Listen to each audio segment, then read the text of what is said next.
بسم اللہ الرحمن الرحیم ان الحمد للہ نحمده ونستعینه ونستغفره ونعوذ باللہ من شرور انفسنا ومن سیئات اعمالنا من يهده الله فلا مضل له ومن يضلل فلا هادي له واشهد ان لا اله الا الله وحده لا شريك له واشهد ان محمدا عبده ورسوله اما بعد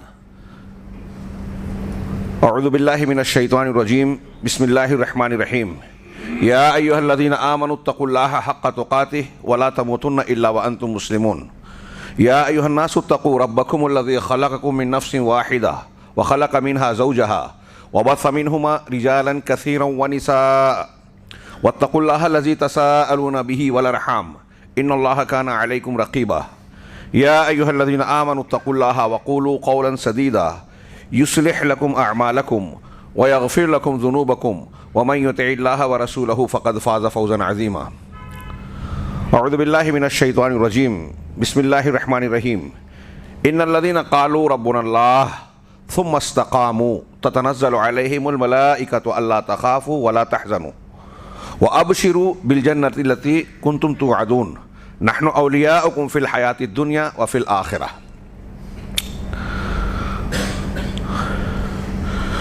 محترم جناب امیر جمعیت اہل حدیث ممبئی عظمیٰ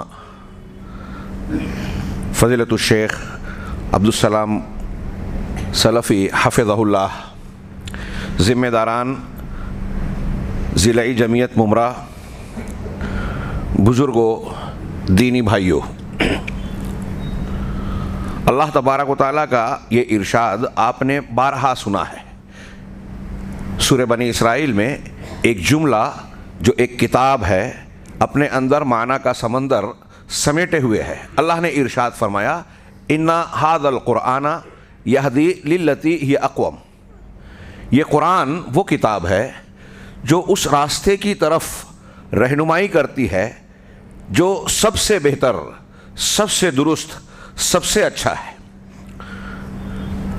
اس ایک فرمان الہی کو جو مختصر سے الفاظ پر مشتمل ہے، آپ اگر معانی کے اعتبار سے پھیلا کر زندگی کے کسی بھی شعبے اور حقیقت سے متعلق پرکھیں اور دیکھیں کہ اللہ نے قرآن کے بارے میں جو کہا کہ قرآن ہر اعتبار سے سب سے بہتر راستے کی رہنمائی فرماتا ہے۔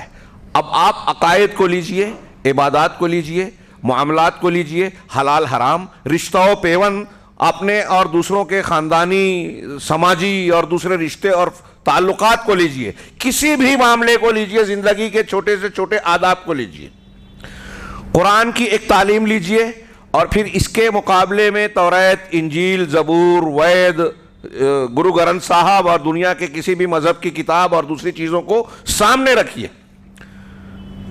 جب آپ حقیقی طور سے تجزیے کا صحیح راستہ اختیار کریں گے، تحقیق کے صحیح راستے پر چلیں گے، تو بالآخر نتیجہ وہی نکلے گا جو دنیا کے انصاف پسند محققین نے کہا کہ واقعی قرآن کا بتایا ہوا راستہ سب سے بہتر، سب سے سائنٹیفک، انسان کی فطرت کے تقاضوں کو پورا کرنے والا، انسان کے لیے فائدہ پہنچانے والا، انسان کی نفسیات، اس کی ضروریات اور ماحول کی رعایت کر کے اس کو ہر اس معاملے میں جس جو انسان کے سامنے پیش آتا ہے اس میں سب سے بہتر تعلیم دینے والا قرآن مجید ہے۔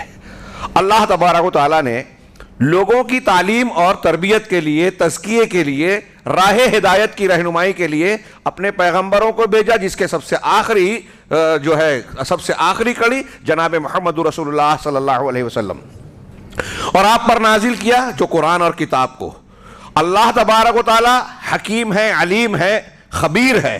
ہاں، بار بار قرآن میں کہا الف لام را کتاب احکمت آیاتہ ثم فصلت من لدن حکیم خبیر، کہ یہ ایسی کتاب ہے جو محکم اور مضبوط ہے، اس میں آپ کوئی جھول، کوئی عیب، کوئی کمزوری نہیں پائیں گے، الفاظ میں، ترتیب میں، معنی میں، کسی بھی اعتبار سے، معنی، بلاغت، انسان کی ضرورت، تعلیم، ہر اعتبار سے یہ محکم کتاب ہے۔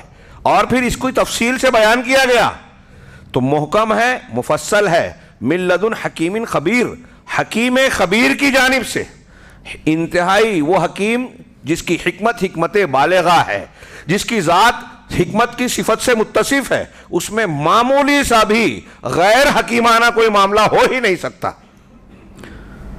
لہذا اللہ کی کتاب اور اللہ کی تعلیم پوری کی پوری سراپا حکمت پر مشتمل ہے، علم اور خبر کے تقاضوں کے مطابق ہے۔ ہماری کیا ضرورت ہے؟ ہم کو ہدایت کے طور پر کن چیزوں کی ہدایتوں کی ضرورت ہے؟ رب العالمین سے بہتر، خالق کائنات اور ہمارے پیدا کرنے والے سے بہتر کون جان سکتا ہے؟ لہٰذا اس کی تعلیم میں فطرت کی جو رعایت ہوگی، ہماری ضروریات کا لحاظ ہوگا، وہ دنیا کے کسی انسان، کسی دانشور اور کسی جماعت کی تعلیم میں ممکن ہی نہیں ہے۔ اب اس تناظر میں دیکھیے اور آپ جائزہ لیجئے اس آیت کی روشنی میں، اِنَّ هَذَا الْقُرْآنَ يَهْدِي لِلَّتِي هِيَ أَقْوَمُ، یہ قرآن سب سے بہتر راستے کی تعلیم اور تربیت دیتا ہے۔ قرآن کے تعلیم اور تربیت کے مختلف پیرایوں اور پہلوؤں کو سے قطع نظر آج کے میرے عنوان اور اس مجلس میں جس موضوع کو یا جس مواد کو پیش کرنا ہے، اس تناظر میں بطور تمہید یہ بات میں نے کی کہ قرآن کریم جو سب سے بہتر راستے کی تلقین کرتا ہے، اس کا ایک بہت بڑا حصہ اللہ تبارک و تعالیٰ کے کلام مجید میں واقعات پر مشتمل ہے، گزشتہ اقوام کے واقعات، انبیاء اور صالحین کے واقعات، انبیاء اور صالحین کے مخالفین کے واقعات، توحید کو ماننے والے اور توحید کا انکار کرنے والوں کا انجام اور زندگی، ان کے نشیب و فراز، عروج و زوال کی داستان، پھر انفرادی طور سے بعض لوگوں کو بطور عبرت و نصیحت پیش کیا گیا۔ قرآن جیسا کہ میں نے تمہیداً کہا سب سے بہتر راستے کی تلقین کرتا ہے۔ اس کا مطلب یہ کہ ہماری نفسیات، انسان ہو مرد ہو یا عورت، بچے ہو جوان ہو کہ بوڑھے، ان کی نفسیات میں ہدایت کے طور پر، تعلیم کے طور پر اس بات کی ضرورت ہے کہ اپنے سے پچھلوں کے کچھ نمونے یاد کیے جائیں اور اس سے درس و عبرت حاصل کریں، وہ ہمارے لیے نمونہ بن جائیں۔ اللہ تبارک و تعالیٰ کے کلام میں ان واقعات کو، پچھلی قوموں، انبیاء اور ان کی اقوام کے حالات کو جو بیان کیا گیا، یہ تاریخ کے طور پر، کہانی، قصے اور داستان گوئی کے طور پر نہیں کہ آپ اسے سنیں اور محظوظ ہوں، یہ اللہ تبارک و تعالیٰ کے اس دنیا میں قانون کو بیان کرتے ہیں کہ اللہ نے کس مقصد کے تحت کائنات کو، آپ کو، ہم کو وجود بخشا، اور کچھ لوگ آتے ہیں ایک خاص مدت تک، اپنی متعینہ مدت کو، زندگی کو گزارتے ہیں، اپنے کردار کو انجام دے کے پچھلے وارثین کے لیے اسے چھوڑ کر چلے جاتے ہیں۔ آپ کو اور ہم کو بھی یہی کرنا ہے۔ کوئی یہاں دوام اور ہمیشگی کے ساتھ رہنے والا نہیں، بلکہ یہ دنیا ہی فنا کا شکار ہو جانے والی ہے۔ اب اس دنیا میں اپنی زندگی گزارنے کے طور طریقے کیسے ہوں، وہ تعلیمات سے بھرپور ہم کو اللہ کے انبیاء اور کتابوں نے بیان کیا۔ توحید کو اختیار کیا جائے، رسالت کے مقام کو سمجھا جائے، ان کے حقوق کی روشنی میں زندگی کے تمام آداب و اصول کو اختیار کیا جائے، احکام کو اختیار کیا جائے۔ اس کے لیے ہمارے سامنے کچھ نمونے رب العالمین نے پیش کیے کہ یہ دنیا دارالامتحان ہے، یہاں حق و باطل کی آویزش فطری بات ہے۔ یہ ممکن ہی نہیں ہے کہ کسی دور میں، کسی زمانے میں ہم اور آپ یہ تصور کریں کہ آرام ہی آرام راوی چین ہی چین لکھے، کبھی ہم کو کوئی مصیبت نہ ہو، پریشانی نہ ہو، مخالفت نہ ہو، حق کے مخالفین نہ ہو، حق کے سامنے باطل نہ ہو۔ یہ ہونا ہی ہے، اور آج کے ماحول میں ہم ان چیزوں کو دیکھ رہے ہیں، محسوس کر رہے ہیں۔ کہاں کہاں سے حق اور اہل حق پر مختلف قسم کی یلغار ہو رہی ہے، اور اس میں اہل اسلام میں اہل الحدیث، اہل الحق، یہ سب سے زیادہ نشانہ ہے پوری دنیا میں۔ یہ موضوع نہیں ہے کہ اس طرف تفصیل میں جائیں، لیکن اگر آپ دیکھیں یہ ایک فطری بات ہے، دنیا کا ہر باطل حق سے ضرور نبرد آزما رہے گا۔ باطل کے درمیان جو ہے مصالحت ہو جائے گی، لیکن وہ حق کو قبول نہیں کرے گا۔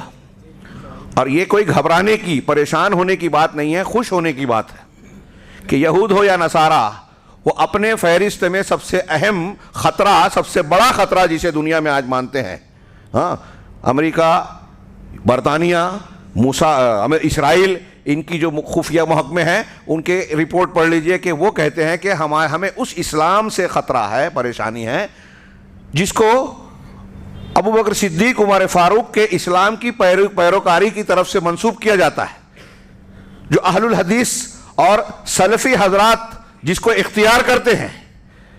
یہ میں کسی پر طنز و تعریض کے لیے نہیں کہہ رہا ہوں، یہ آج یہ چیزیں بے نقاب ہو رہی ہیں، سامنے آ چکی ہیں. ہمارے ملک کی ایجنسیوں کو بھی وہ یہ بیان کر رہے ہیں. میں ایسا مانتا ہوں کہ یہ گھبرانے کی بات نہیں ہے، اور میں بیان کر رہا ہوں تو یہ ایسی بات بھی نہیں ہے کہ بیان نہ کروں. وہ کہہ رہے ہیں، لیکن ہمیں یہ بتانا ہے اپنے ملک کے غیر مسلموں کو بھی، ایجنسیوں کو بھی، دوسروں کو بھی کہ اس سے ڈرنے کی بات نہیں ہے. یہ جو اہل حق ہیں، قرآن و سنت کے ماننے والی جماعت ہے، اگر اس کے موقف، مسلک اور دین و ایمان کو، طریقہ کار کو، اسلام کو آپ سمجھ لیں گے تو آپ بھی یہی کہیں گے کہ دنیا کو اسی کی ضرورت ہے. امن و چین، سکون، محبت اسی سے عام ہو سکتا ہے، اور اس سے لوگوں کو خطرہ ہے. امن اگر قائم ہوگا تو خوف اور دہشت اور ہتھیاروں کے بیوپاریوں کو کہاں سے چین سکون ملے گا؟ ان کی سرداریاں، ان کے بیوپار پر ضرب پڑے گی. تو بہت سے لوگ امن و چین، سکون، محبت اور بھائی چارے سے ڈرتے ہیں. خیر، بات دوسری طرف جا رہی ہے. میں اس موضوع کو اس تناظر میں بیان کرنا چاہتا تھا، آگے بڑھنا چاہتا تھا کہ اللہ کے نبی اللہ تبارک و تعالیٰ نے اپنے کلام پاک میں جو کچھ بھی بیان کیا ہے وہ ہماری آپ کی ضرورت ہے. وہ قصے کہانی نہیں ہے، وہ یوں ہی سن کر انسنی کر دینے کے لائق نہیں ہے. رب کا فرمان، حضرت عبداللہ بن مسعود رضی اللہ تعالیٰ عنہ کہتے تھے کہ جب تم سنو اللہ تعالیٰ کہہ رہا ہے یا ایھا الذین آمنوا، اے ایمان والو، تو کان لگا دو کہ کائنات کا پروردگار تم کو خطاب کر رہا ہے، اور یہ کہہ رہا ہے کہ اے ایمان والو، تو ایمان کا تقاضا بیان کر رہا ہے کہ تم مومن ہو، تو آگے کی بات تمہیں ماننی چاہیے، قبول کرنی چاہیے.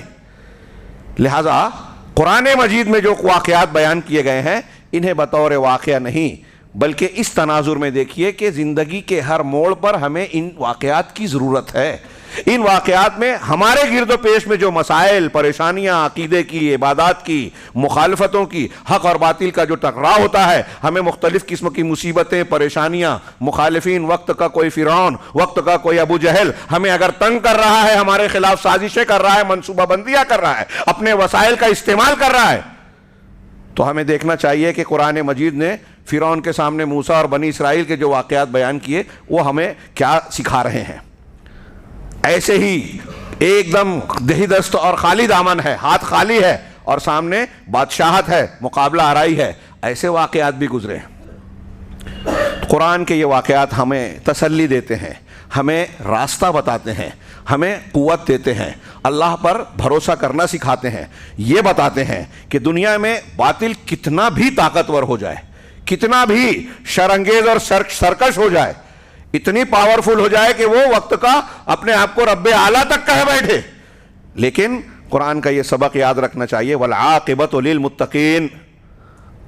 دنیا کی مادی باتوں اور دنیا کے فلسفوں سے ہٹ کے یہ سبق ہر مسلمان کو ہر وقت دماغ میں رکھنا چاہیے. آج کل ہمارے ہاں مایوسی ہو جاتی ہے، کچھ واقعات ہوتے ہیں، لوگ دین سے، ایمان سے، علماء سے شکایت کرتے ہیں، ارے یہ سب ہو رہا ہے اور آپ صبر کرنے کی تلقین کر رہے ہو، کب تک صبر کریں گے؟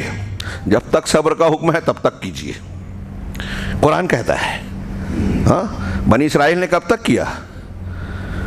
فرعون کا مقابلہ نہیں کیا، ڈوب گئے. علامہ امام حسن بصری رحمہ اللہ کہتے ہیں کہ اگر بندہ وہی کرے جس کا اس کو حکم دیا گیا ہے تو اللہ تعالیٰ کے وعدے پائے گا. کیا ہے قرآن میں اللہ نے کہا کہ ہم نے اپنے وعدے کو، کلمے کو، اچھے کلمے کو، نیک کلمے کو بنی اسرائیل کے لیے پورا کیا. اسی واقعے کے تناظر میں بما صبروا، ان کے صبر کی وجہ سے. ہمارے ہاں صبر کے مقام پر لوگ ہتھیار اٹھانے کی بات کرتے ہیں، علماء پر الزام لگاتے ہیں بزدلی کا، بلکہ شریعت کے تعلق سے سوالات اٹھاتے ہیں، شعور ہو یا نہ ہو. یہ نادانی قرآن اور حدیث کی تعلیمات سے دوری کے نتائج ہیں کہ جب ہمیں جو کام کرنا ہے تب نہیں کرتے، اور قرآن و حدیث سے جو دروس و عبرت ہمیں حاصل کرنی ہے نہیں لیتے.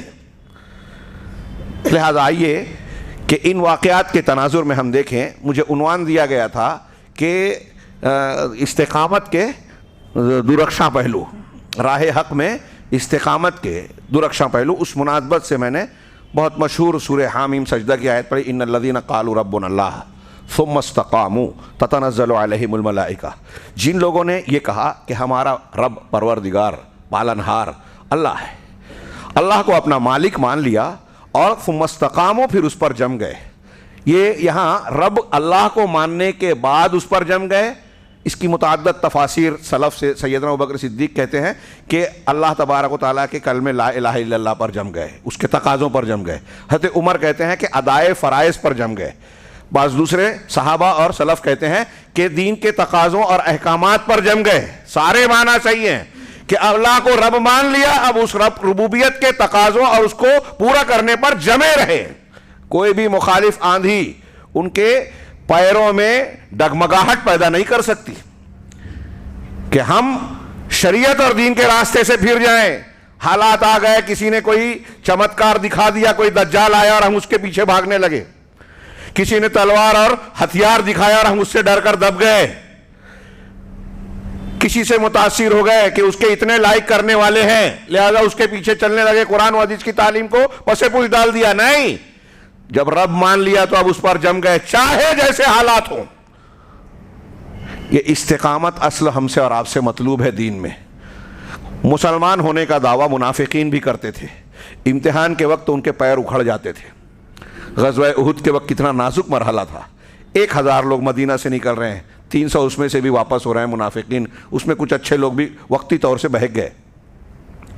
ہاں, قرآن نے بتایا یہ جو امتحان کے مشکل کے وقت آتے ہیں نا, یہ یہی کھرے کھوٹے کو فرق کرنے کے لیے.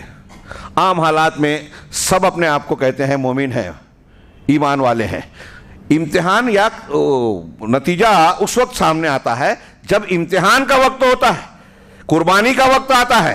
اللہ کی محبت, رسول کی تعلیم ایک طرف, اور پھر اس کے علاوہ خواہش نفس ایک طرف, لوگوں کا دباؤ ایک طرف, وقت کی حکومت اور طاقت کا معاملہ ایک طرف.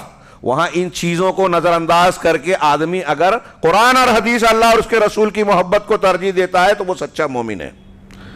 انجام کی پرواہ کیے بغیر کہ کیا ہوگا, اللہ اور رسول کا جو حکم ہے ہم اس پر قائم رہیں, یہ ہے استقامت. آسان لفظوں میں میں نے تشریح کی. اب اس کے درخشاں پہلو قرآن نے بہت سارے واقعات, متعدد واقعات میں, جتنے انبیاء کے واقعات ہیں آپ کو سب میں ملیں گے. ہاں, انبیاء کرام کے تمام واقعات میں تقریباً ملیں گے کہ مخالفین نے ان کو کتنا ستایا, پریشان کیا, دھمکیاں دیں, ڈرایا, قتل بھی کر دیا بعض کو بلکہ اکثر کو ہجرت پر مجبور کر دیا. شعیب علیہ السلام سے کہا کہ آپ اور آپ کے ماننے والے یا تو ہماری ملت میں واپس آ جاؤ ورنہ ہم آپ کو شہر سے نکال دیں گے, جلا وطن کر دیں گے, NRC کا قانون پاس کر دیں گے, ہاں, اور آپ کو یہاں رہنے نہیں دیں گے, ہاں, یا پھر ایسا رجم کر دیں گے. ایسے مختلف واقعات آپ کو ملیں گے. مجھے بتایا گیا, ایک مطالبہ تھا کہ اصحاب اخدود, ہاں, ایک بچے کا واقعہ جو صحیح مسلم میں ہے, ان کا اس کے ذریعے سے, اس کی بنیاد پر, ہاں, قوم کے لوگ مسلمان ہوتے ہیں. بادشاہ سب کے لیے گڑھے کھدواتا ہے. والسماء ذات البروج میں جو اصحاب الاخدود کا تذکرہ ہے اس میں بھی آپ دیکھ سکتے ہیں کہ کیسے قرآن نے اس واقعے کی طرف اشارہ کیا. ہاں, اذ ہم علیہا قعود وہم علی ما یفعلون بالمؤمنین شہود. ہاں, کہ اصحاب اخدود, گڑھے اور خندق والے لوگ, ہاں, ان کے ساتھ جو ہے انتقامی کارروائی کی گئی. کس بات پر؟ کہ وہ اللہ عزیز پر ایمان لانے والے تھے. ان کو آگ میں جھونکا گیا. اسی میں ہے کہ وہ جس بچے نے بات کیا تھا, ماں تردد میں تھی کہ گود میں دودھ پیتا بچہ ہے, تو اس بچے کو اللہ نے گویائی دی. دنیا میں جو 3-4 بچوں نے بات کی اس میں سے ایک وہ ہے, صحیح مسلم کی روایت ہے, کسی کی سمجھ میں آئے نہ آئے, صحیح روایت ہے, ایمان لانا چاہیے. تو اس نے کہا کہ گھبراؤ نہیں, تم حق پر ہو, آگ میں کود جاؤ. ہاں, یہ استقامت اصحاب اخدود کا ہمارے سامنے نمونہ ہے. اصحاب کہف کا نمونہ ہے.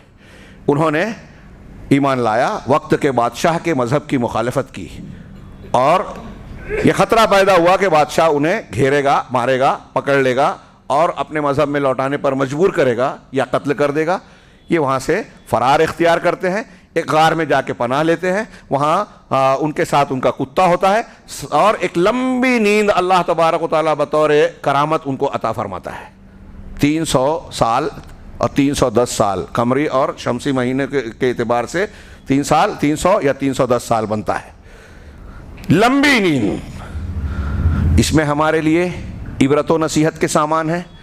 تیسرا واقعہ جو تھا فرعون کے جادوگروں کا, مجھے بہتر لگا کہ ایک مجلس میں تینوں واقعات کو یا اور کئی واقعات کو سمیٹا نہیں جا سکتا، لہذا حضرت موسیٰ علیہ السلام کے واقعے میں جادوگروں کے ساتھ موسیٰ علیہ السلام کی تعلیم اور مقابلے کا جو تذکرہ ہے اور پھر ان کا جو معاملہ ہے اس کو تھوڑی سی تفصیل کے ساتھ پیش کیا جائے۔ اس سلسلے میں میرے سامنے دکتور عثمان بن محمد الخمیس کی کتاب فَبِهُدَاهُ مُقْتَدِهْ، جس میں انہوں نے انبیاء کرام علیہم السلام کے واقعات کو قرآن اور حدیث کی روشنی میں پیش کیا اور اختصار کے ساتھ علمی انداز میں دروس و عبر کے پہلوؤں کو اجاگر کرنے کی کوشش کی۔ میں بطور خطاب کی بجائے بطور درس کے حضرت موسیٰ علیہ السلام اور جادوگروں کے واقعے کو پیش کرنا چاہتا ہوں، اور اس واقعے میں تناظر میں حضرت موسیٰ علیہ السلام کا تھوڑا سا پہلے وہ پس منظر جس سے اس مقابلے کی اور اس نتیجے کی نوبت پیش آئی۔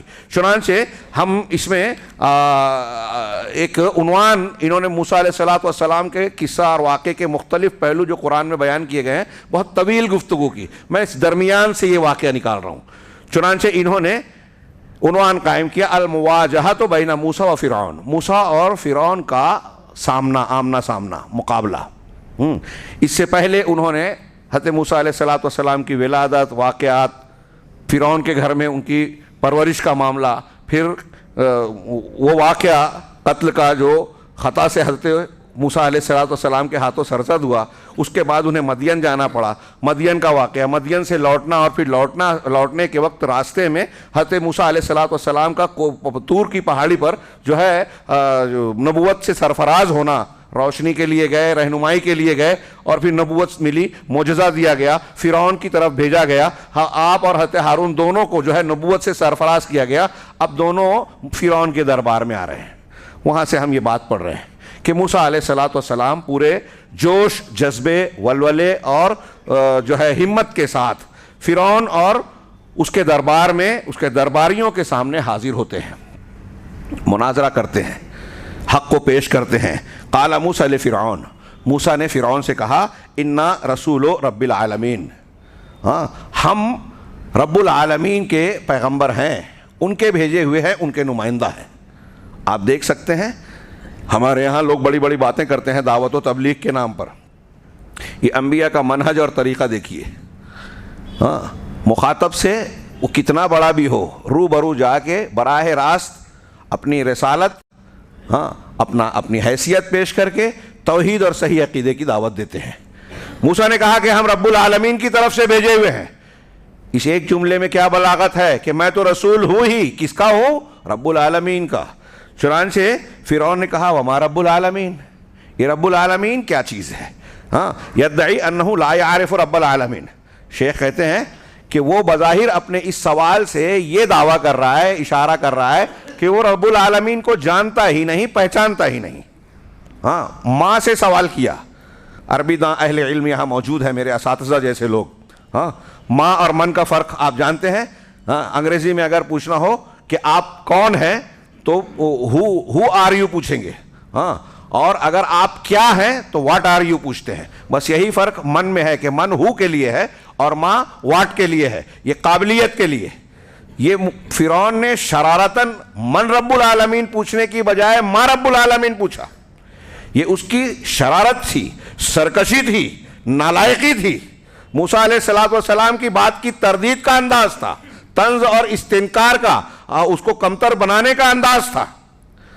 لیکن ہمارے یہاں بہت سارے قابل لوگ پیدا ہوئے، اہل تصوف نے، جن کا پورا معاملہ ہی قرآن و حدیث سے الگ اور الٹ ہے، جو یہاں تک جرت و جسارت کرتے اور ہمارے ارد گرد پنپ بھی رہے ہیں حیرت انگیز طور پر، جو یہ جرت کرتے ہیں کہ قرآن کو کہتے ہیں قرآن کا شرک سکھاتا ہے، اور توحید ہمارے مشائخ کے یہاں ہے، انا للہ و انا الیہ راجعون۔ تو وہ یہاں کہتے ہیں کہ فرعون نے جو سوال کیا نا ماں رب العالمین، کہ رب العالمین کیا ہے، وہ رب کی کنہ اور حقیقت پوچھ رہا تھا، اور موسیٰ علیہ السلام نے سوال کو سمجھا ہی نہیں تھا۔ بتائیے، موسیٰ علیہ السلام سے زیادہ مخاطب کے بات کو انہوں نے سمجھ لیا، اور چلیے موسیٰ علیہ السلام نے نہیں سمجھا، یہ پوری امت آج تک جو تفسیر کرتے آئی، صحابہ، تابعین، اللہ کے رسول، وہ بھی نہیں سمجھ سکے۔ خیر، اس تفصیل میں نہ جاتے ہوئے آگے ہم بڑھتے ہیں۔ فرعون نے جب یہ سوال کیا کہ رب العالمین کیا ہے، اللہ حضرت موسیٰ نے جواب دیا، سورہ شعراء کی آیتیں، رب السماوات والارض وما بینہما ان کنتم موقنین، کہ یہ رب العالمین وہ ہے جو آسمانوں اور زمین کا پروردگار ہے، پالنہار ہے، ہاں، اور ان کے درمیان کی ساری چیزوں کا، ہاں، اگر تم یقین کرنے والے ہو۔ یہاں تبصرہ اور تفصیل پر گفتگو نہیں کی، اور ہم بھی اگر جائیں تو بڑا وقت درکار ہوگا۔ آپ صرف غور کیجئے کہ ایک نبی جواب دے رہا ہے، رب العالمین کیا ہے؟ ربوبیت اللہ کی ایسی چیز ہے جس کا بڑے بڑے منکرین نے انکار نہیں کیا، بڑے بڑے مشرکین نے انکار نہیں کیا، کفار نے انکار نہیں کیا۔ یہ فرعون تاریخ میں ایک نمایاں شخصیت ہے جو رب العالمین کے بارے میں سوال کر رہا ہے۔ آج کے زمانے میں بھی آپ دیکھیں کہ بالکلیہ اس کائنات کے خالق و مالک کا انکار کرنے والے شاذ و نادر ملیں گے، ایسے ملحدین۔ یہ انسان کی فطرت کے خلاف ہے، اور ربوبیت کے اتنی دلیلیں ہیں۔ ہر چیز قرآن، دنیا کی ہر چیز، ذرے سے لے کر آفتاب تک، اور جو بڑے سے بڑے اجرام ہیں اور چھوٹے سے چھوٹے وجود ہیں، سب ربوبیت کی دلیل ہیں۔ یہ چیز ہے نا، میرے ہاتھ میں یہ چھوٹا سا کپڑے کا ٹکڑا ہے جس کو ہم رومال کہتے ہیں، اس کو میں اگر آپ سے یا کوئی کہے کہ یہ خود بخود بنا، اس طرح کی شکل صورت اور رنگ روپ اختیار کیا، اس کو کسی نے بنایا نہیں، یہ خود سے بن گیا، کوئی مانے گا؟ ہاں، یہ چھوٹی سی بوٹل، یہ ٹوپی، کوئی بھی چیز، کوئی نہیں مانے گا نا۔ ایسے بہت سے مناظرات ہیں، لیکن اس کا موقع نہیں ہے کہ پیش کروں۔ تو جب یہ چھوٹی سی بوٹل خود سے نہیں بنے گی، یہ جو عمارت جس میں ہم بیٹھے ہیں مسجد میں، اسے کوئی یہ کہے کہ اس کو بنانے والا کوئی نہیں ہے، خود سے وجود میں آ گئی، کوئی نہیں مانے گا، تو یہ کیسے کسی کی عقل قبول کر سکتی ہے کہ یہ آسمان، زمین، پیڑ پودے، پہاڑ، ہاں، چرند پرند، حیوانات، جانور، ہم اور آپ، سب کے سب یوں ہی پیدا ہو گئے، کسی نے پیدا نہیں کیا، جس میں کہ ہر جگہ ہم کو انتہائی دقیق حکمت، ربوبیت نظر آتی ہے۔ اب یہ کیسے ہو سکتا ہے کہ حکمت اور حکیم نہ ہو، مخلوق ہو اور خالق نہ ہو، موجود ہو اور موجود نہ ہو؟ ناممکن بات ہے۔ اس لیے اتنے بڑے پاگل شاذ و نادر ہی گزرے ہیں۔ فرعون نے بھی مظاہرہ تو کیا، لیکن حقیقت میں یہ بھی دل سے مانتا تھا کہ کائنات کا خالق و مالک ہے، اور موسیٰ علیہ السلام اس کی اسی فطرت پر ضرب لگا رہے ہیں، ایسے سوالات پیش کر رہے ہیں جس کا فرعون کے پاس حقیقت میں جواب تھا ہی نہیں، کسی انسان کے پاس نہیں ہو سکتا۔ دوسری جگہ قرآن نے کہا، آگے انہوں نے ذکر کیا ہے کہ وَجَحَدُوا بِهَا وَاسْتَيْقَنَتْهَا أَنفُسُهُمْ ظُلْمًا وَعُلُوًّا، کہ یہ فرعون اور آل فرعون نے حضرت موسیٰ اور ان کی دلائل کو، ان کے حق پیش کردہ حقائق کو رد کیا، اس کا انکار اور مخالفت کی، حالانکہ ان کے دلوں کو اس کا یقین تھا۔ وَاسْتَيْقَنَتْهَا أَنفُسُهُمْ، ان کے انفس، دلوں نے اس کا یقین کر رکھا تھا، لیکن انکار کیوں کیا؟ ظُلْمًا وَعُلُوًّا، ظلم کرتے ہوئے اور حد سے تجاوز کرتے ہوئے۔ یہ ہٹ دھرمی اور ضد تھی کہ انکار کر رہے تھے، فطرت میں، دل میں تھا رب العالمین اللہ ہے۔ موسیٰ علیہ السلام نے سوال جو کیا اس پر غور کیجئے، تبصرہ یہاں انہوں نے نہیں کیا، میں آپ کو غور کیجئے۔ فرعون سے کہہ رہے ہیں کہ کون ہے رب العالمین؟ تو پوچھتا ہے کیا ہے؟ آسمانوں اور زمین اور اس کے درمیان کا پروردگار۔ یہ آسمان ہے، دکھائی دے رہا ہے، ہاں، یہ زمین ہے، دکھائی دے رہی ہے۔ سوچئے، کوئی عقل و شعور والا فرعون سے حضرت موسیٰ گویا کہہ رہے ہیں کہ غور کر کہ آسمان کو تو نے بنایا، میں نے بنایا، فلاں اور فلاں نے بنایا، یہ آسمان اور زمین تو تیرے وجود سے بہت پہلے سے ہیں، جب تو تھا ہی نہیں تو تجھ سے پہلے کی چیز کو تو بنانے والا، چلانے والا کیسے ہو سکتا ہے؟ تو سے مراد صرف تو نہیں، جو بھی ساری مخلوقات کو لے لیجئے۔ کتنی سیدھی سیدھی بات ہے۔ آسمان اور زمین، سورہ ابراہیم میں اللہ تعالیٰ نے تمام رسولوں کی، پیغمبروں کی دعوت کے بارے میں کہا، افی اللہ شکون، پیغمبروں نے قالت رسولہم، ان کے رسولوں نے امتوں سے کہا، افی اللہ شکون فاطر السماوات والارض، کیا اللہ کے بارے میں تم لوگ شک کرتے ہو جو آسمانوں اور زمین کا پیدا کرنے والا ہے؟ یہ آسمان ہے، زمین ہے، کس نے بنایا؟ بغیر بنانے والے کے تو بن نہیں سکتے۔ اب تم دیکھ رہے ہو کہ آسمان ہے، زمین ہے، ان کے درمیان ایک محکم اور مضبوط نظام جاری ہے، تو یہ کیسے ممکن ہے کہ تدبیر ہو رہی ہے، نظام چل رہا ہے اور منتظم، محتمم، مدبر نہ ہو، مخلوق ہے، خالق نہ ہو؟ اور اس آسمان کو پیدا کرنے کی طاقت کس میں ہے؟ کس نبی میں، پیغمبر میں، فرشتے میں؟ کسی میں نہیں ہے۔ تو جب یہ آسمان ہے تو اس آسمان کا خالق ہے، جو آسمان کا بنانے والا ہے وہی رب السماوات والارض۔ یہ حضرت موسیٰ بھی کہہ رہے ہیں۔ اب فرعون نے کیا کہا؟ اپنے قال لمن حولہ الا تستمعون، اپنے درباریوں سے، گرد و پیش کے لوگوں سے کہا، ارے تم سنتے نہیں؟ دیکھیے کیسے، ہمارے یہاں اس کو کہتے ہیں بیٹھیانا، جواب نہیں ہے تو بات کو گھمانے کی کوشش کرنا۔ تو موسیٰ فرعون نے اس بات کو ناپسند کیا، گویا اس کو رد کرنے کی کوشش کی۔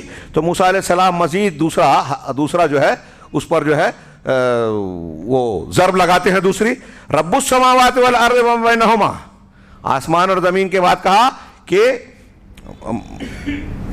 معاف کیجئے گا، اس پر تفسیر کرتے ہوئے کہہ رہے ہیں پہلے ہی والے جملے پر کہ موسیٰ نے، فرعون نے اس بات کو ناپسند کیا کہ موسیٰ یہ کہہ رہے ہیں کہ آسمانوں اور زمین کا رب، اور فرعون وہ شخص تھا جو ربوبیت کا دعویٰ کرتا تھا، کہتا تھا کہ میں رب ہوں، میں تمہارا رب نہیں ہوں کیا، میں تمہارا معبود نہیں ہوں کیا، گویا وہ کہتا تھا انا ربکم الاعلی، قرآن نے اس کے اس دعوے کو نقل کیا، میں تمہارا رب اعلیٰ ہوں۔ قرآن نے اس کا یہ بھی قول نقل کیا کہ ما علمت لکم من الہ غیری، میں اپنے علاوہ تمہارے لیے کسی دوسرے معبود کو نہیں جانتا، لہٰذا میری بات ہی مانو۔ کہہ رہے ہیں کہ یہ شخص جو ہے اس طرح کے دعوے کر رہا تھا، اور موسیٰ علیہ السلام سے اب نیا کلام سن رہا ہے، ایک بات سن رہا ہے کہ رب العالمین وہ ہے جو آسمانوں اور زمینوں کا پروردگار ہے، وہ یہ دعویٰ کر رہا ہے کہ میرے علاوہ بھی کوئی پروردگار ہے، لہٰذا کہہ رہا ہے اپنے درباریوں سے کہ کیا تم سنتے نہیں ہو؟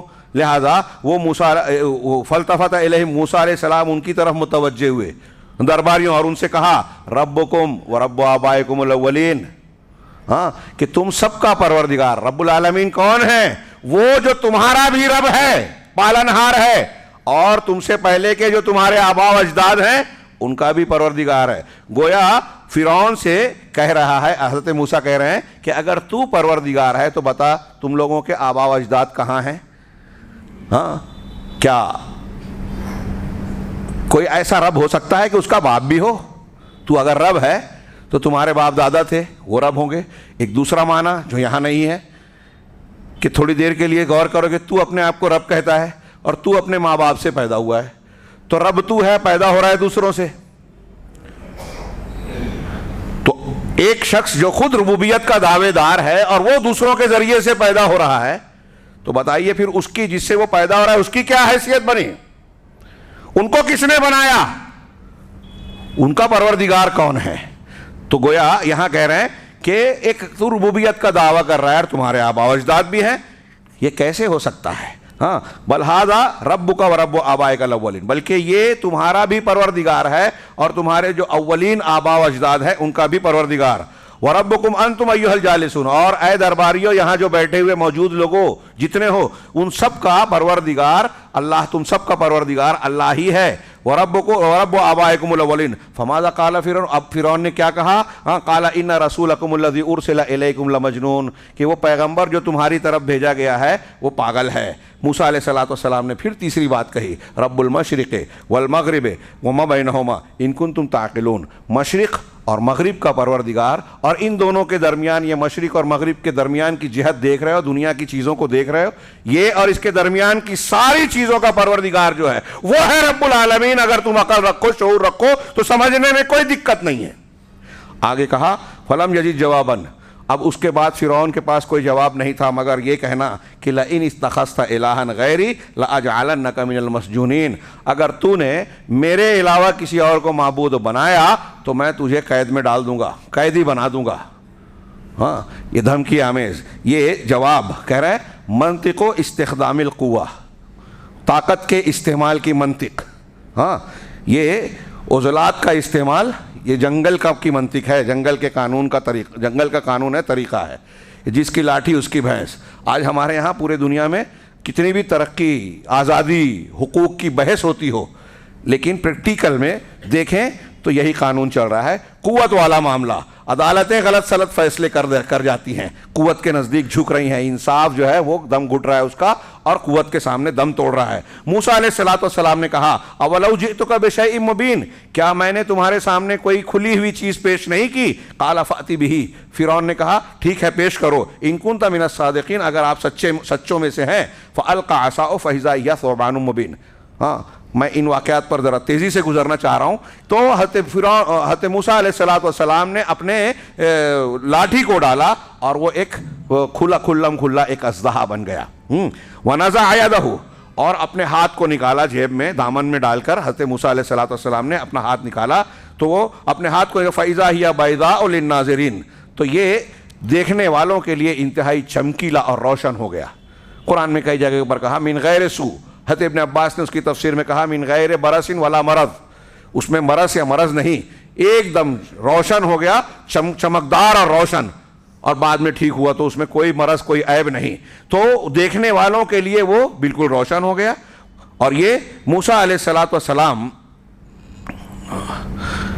اس کی تفصیل بیان کی کہ سانولے رنگ کے تھے, ان کا رنگ کھلتا ہوا تھا, نہ کالے تھے, اور انہوں نے جب اپنا ہاتھ نکالا تو ایک چاند کی طرح اس میں گویا روشنی پھوٹ رہی تھی, اس میں برس نہیں تھا بلکہ چمکدار تھا. فرعون نے جب یہ صورت دیکھی, حضرت موسیٰ علیہ السلام کے معجزے کو دیکھا تو کہا ان ھذا لساحر علیم, یہ بڑا ماہر جانکار جادوگر ہے. یرید ان یخرجکم من ارضکم, وہ تم کو تمہاری زمین سے, شہر سے نکال دینا چاہتا ہے. فماذا تأمرون, تو تم کیا حکم اور کیا رائے دیتے ہو. فرعون یہاں اپنے ارد گرد کے لوگوں سے مشورہ طلب کر رہا ہے. غور کیجئے, معجزہ اور اللہ کی نشانی جس کا جواب حقیقت میں نہیں تھا. حضرت موسیٰ علیہ السلام نے زبانی طور سے جو دعوت دی تھی, جو دعوے اور دلیل پیش کیے تھے, پھر اس کے بعد جو معجزہ پیش کیا تھا, یہ کافی تھا ان کے حق ماننے کے لیے. لیکن چونکہ سرکشی تھی, انکار تھا, لہذا اب پیترا بدلا جا رہا ہے. ہاں, دوسرے مقام پر اللہ تبارک و تعالیٰ فرعون سے حکایت کرتے ہوئے کہتا ہے کہ اس نے موسیٰ سے کہا, موسیٰ اور ہارون سے, فَمَن رَبُّكُمَا یا موسیٰ, اے موسیٰ تم دونوں کا پروردگار کون ہے. تو ان لوگوں نے کہا قَالَ رَبُّنَا الَّذِي أَعْطَىٰ كُلَّ شَيْءٍ خَلْقَهُ ثُمَّ هَدَىٰ, کہ ہمارا پروردگار وہ ہے جس نے ہر چیز کو اس کی بناوٹ دی, اس کو شکل و صورت دی, رنگ روپ دیا, اور پھر اس کو زندگی گزارنے کی راہ بھی بتا دی. یہ ایک کتاب ہے, آپ پڑھیے, مولانا ابوالکلام آزاد نے جو سورہ فاتحہ کے آغاز میں ربوبیت پر اور اس سے متعلقہ امور پر جو بحث کی ہے, پڑھیے کہ اللہ تعالیٰ کی ربوبیت کائنات میں کس طریقے سے ہمارے چاروں طرف دکھائی دے رہی ہے. ہاں, ایک بلی کے بچہ, بکری کا بچہ, مچھلی میں آبی حیوانات کو دیکھیے کس طریقے سے پیدا ہوتے ہیں اور اپنی زندگی کے راستوں کو جو طے کرنا شروع کر دیتے ہیں. ہاں, کس طریقے سے وہ دنیا میں ان سارے امور کو اختیار کرتے ہیں جو ان کی زندگی کے لیے پروان چڑھنے کے لیے ضروری ہے. کس نے یہ تعلیم ان کو دی, چلنا پھرنا یا زندگی کے ان راستوں کو کس نے بتایا. یہی ہے اللہ تعالیٰ کی ہدایت, کہ ہر چیز کو شکل و صورت دی, اس کی بناوٹ دی, ثم ہدا, پھر اس کے بعد اس کو راستہ بتایا, زندگی کے طریقے بتائے. قال فما بال القرون الاولی, تو اگر یہ دعوت دے رہا ہے, توحید بتا رہا ہے, تو بتا. حضرت موسیٰ سے فرعون سوال کر رہا ہے کہ پچھلی قوموں کا, پچھلی امتوں کا کیا حال ہے. ہاں, یہ لوگ کہتے ہیں کہ یہ اس کی چالاکی تھی فرعون کی, کہ ٹھیک ہے, ہاں, کہ تو ہمارے بارے میں یہ کہہ رہا ہے, تو پچھلی قوموں کا کیا معاملہ ہے.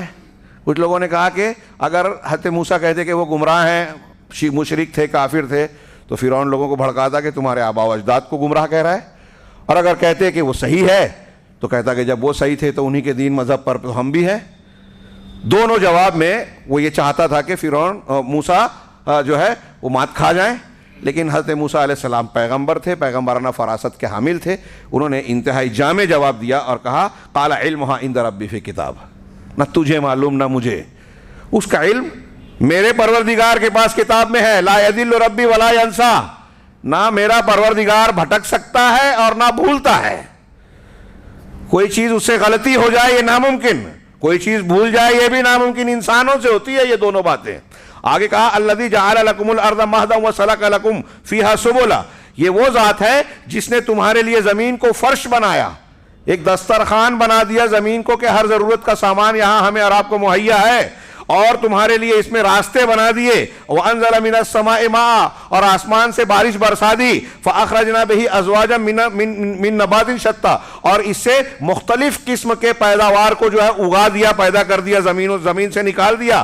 ہاں, کلوا ورعوا انعامکم, تم خود بھی کھاؤ اور اپنے چوپایوں کو جانوروں کو بھی چراؤ. ان فی ذلک لآیات لأولی النہی, یقیناً اس میں عقل والوں کے لیے نشانیاں ہیں. ہاں, منہا خلقناکم, اسی دنیا کی زمین میں تم کو, اس سے مٹی سے ہم نے تم کو پیدا کیا. وفیہا نعیدکم, اور پھر اسی میں لوٹانے والے ہیں. ومنہا نخرجکم تارۃ اخری, اور اسی سے ہم تم کو دوبارہ نکالیں گے. قرآن کے یہ جملے کچھ لوگ ایک ضعیف روایت کی بنیاد پہ کہتے ہیں کہ قبر پر جو ہے مٹی دینے کے وقت کہنے چاہیے, وہ ثابت نہیں ہے. بسم اللہ کہہ کے مٹی دینی چاہیے. وَكَانَ مِمَّا قَالَ فِرْعَوْنُ لِمُوسَىٰ, اور فرعون نے موسیٰ سے جو باتیں کہی تھی اس میں ایک بات یہ بھی تھی کہ اب اس نے اپنا احسان جتایا اور کہا أَلَمْ نُرَبِّكْ فِينَا وَلِيدًا, کیا ہم نے تم کو بچپن سے پال پوس کر بڑا نہیں کیا, اپنے درمیان پالا پوسا.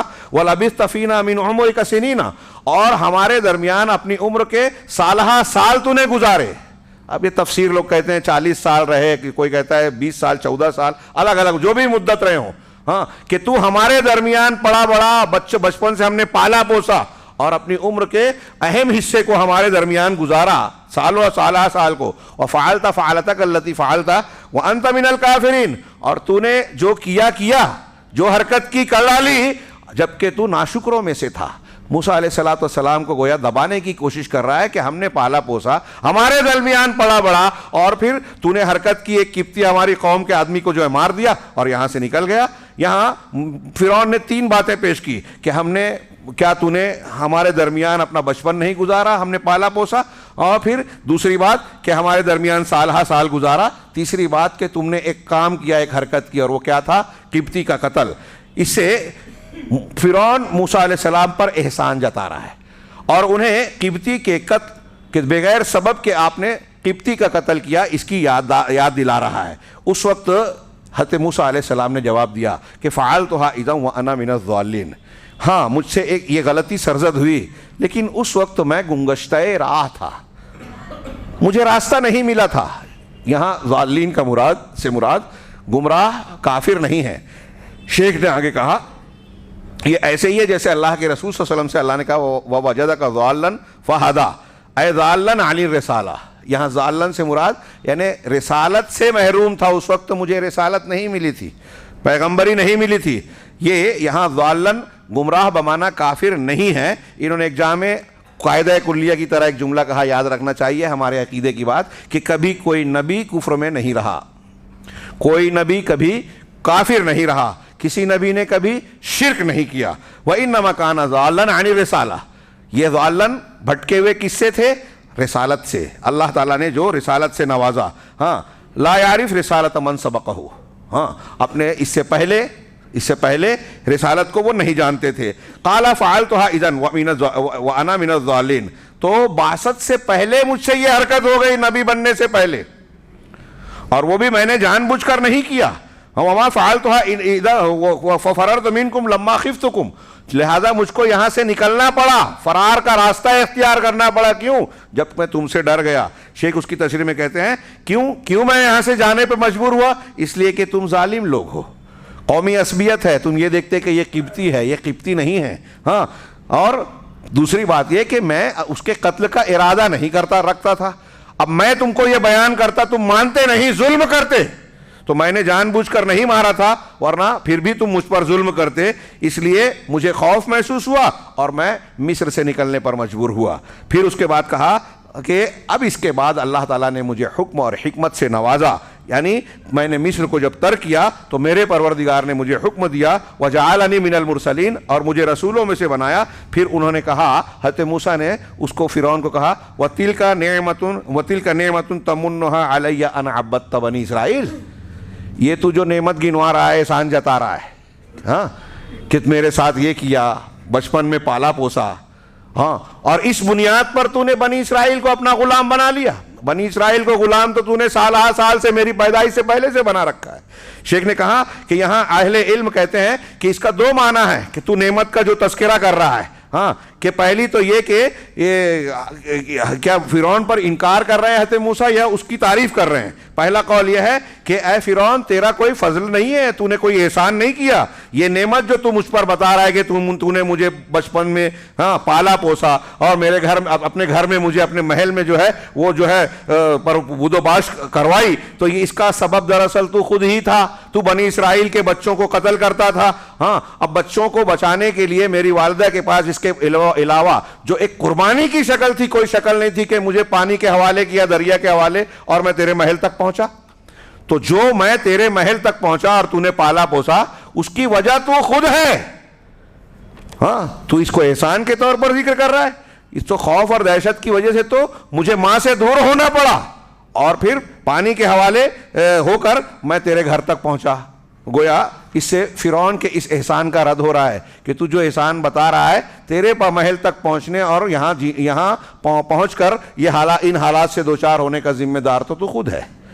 تیرا ظلم تھا بنی اسرائیل پر کہ بچوں کو قتل کرتا تھا۔ دوسرا قول یہ ہے کہ موسیٰ علیہ السلام ان کلمات کے ذریعے فرعون کے ساتھ تلطف، نرمی برت رہے ہیں، اس کو سمجھانے کی کوشش کر رہے ہیں کہ ٹھیک ہے تو نے مجھ کو بچپن میں پالا۔ لیجئے کہ موسیٰ اور ہارون علیہ السلام تنہا ہیں، وقت کا بادشاہ فرعون، سارے جادوگر سامنے کھڑے ہیں اور یہ انہیں للکار کر کہہ رہے ہیں ڈالیے جو پیش کرنا ہے۔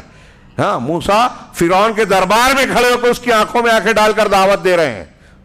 ایک نبی سے زیادہ بہادر کوئی نہیں ہوتا، اور جس کا عقیدہ توحید جتنا مضبوط ہوگا، اللہ پر اعتماد و توکل جتنا اعلیٰ ہوگا، وہ اتنا بہادر انسان ہوگا۔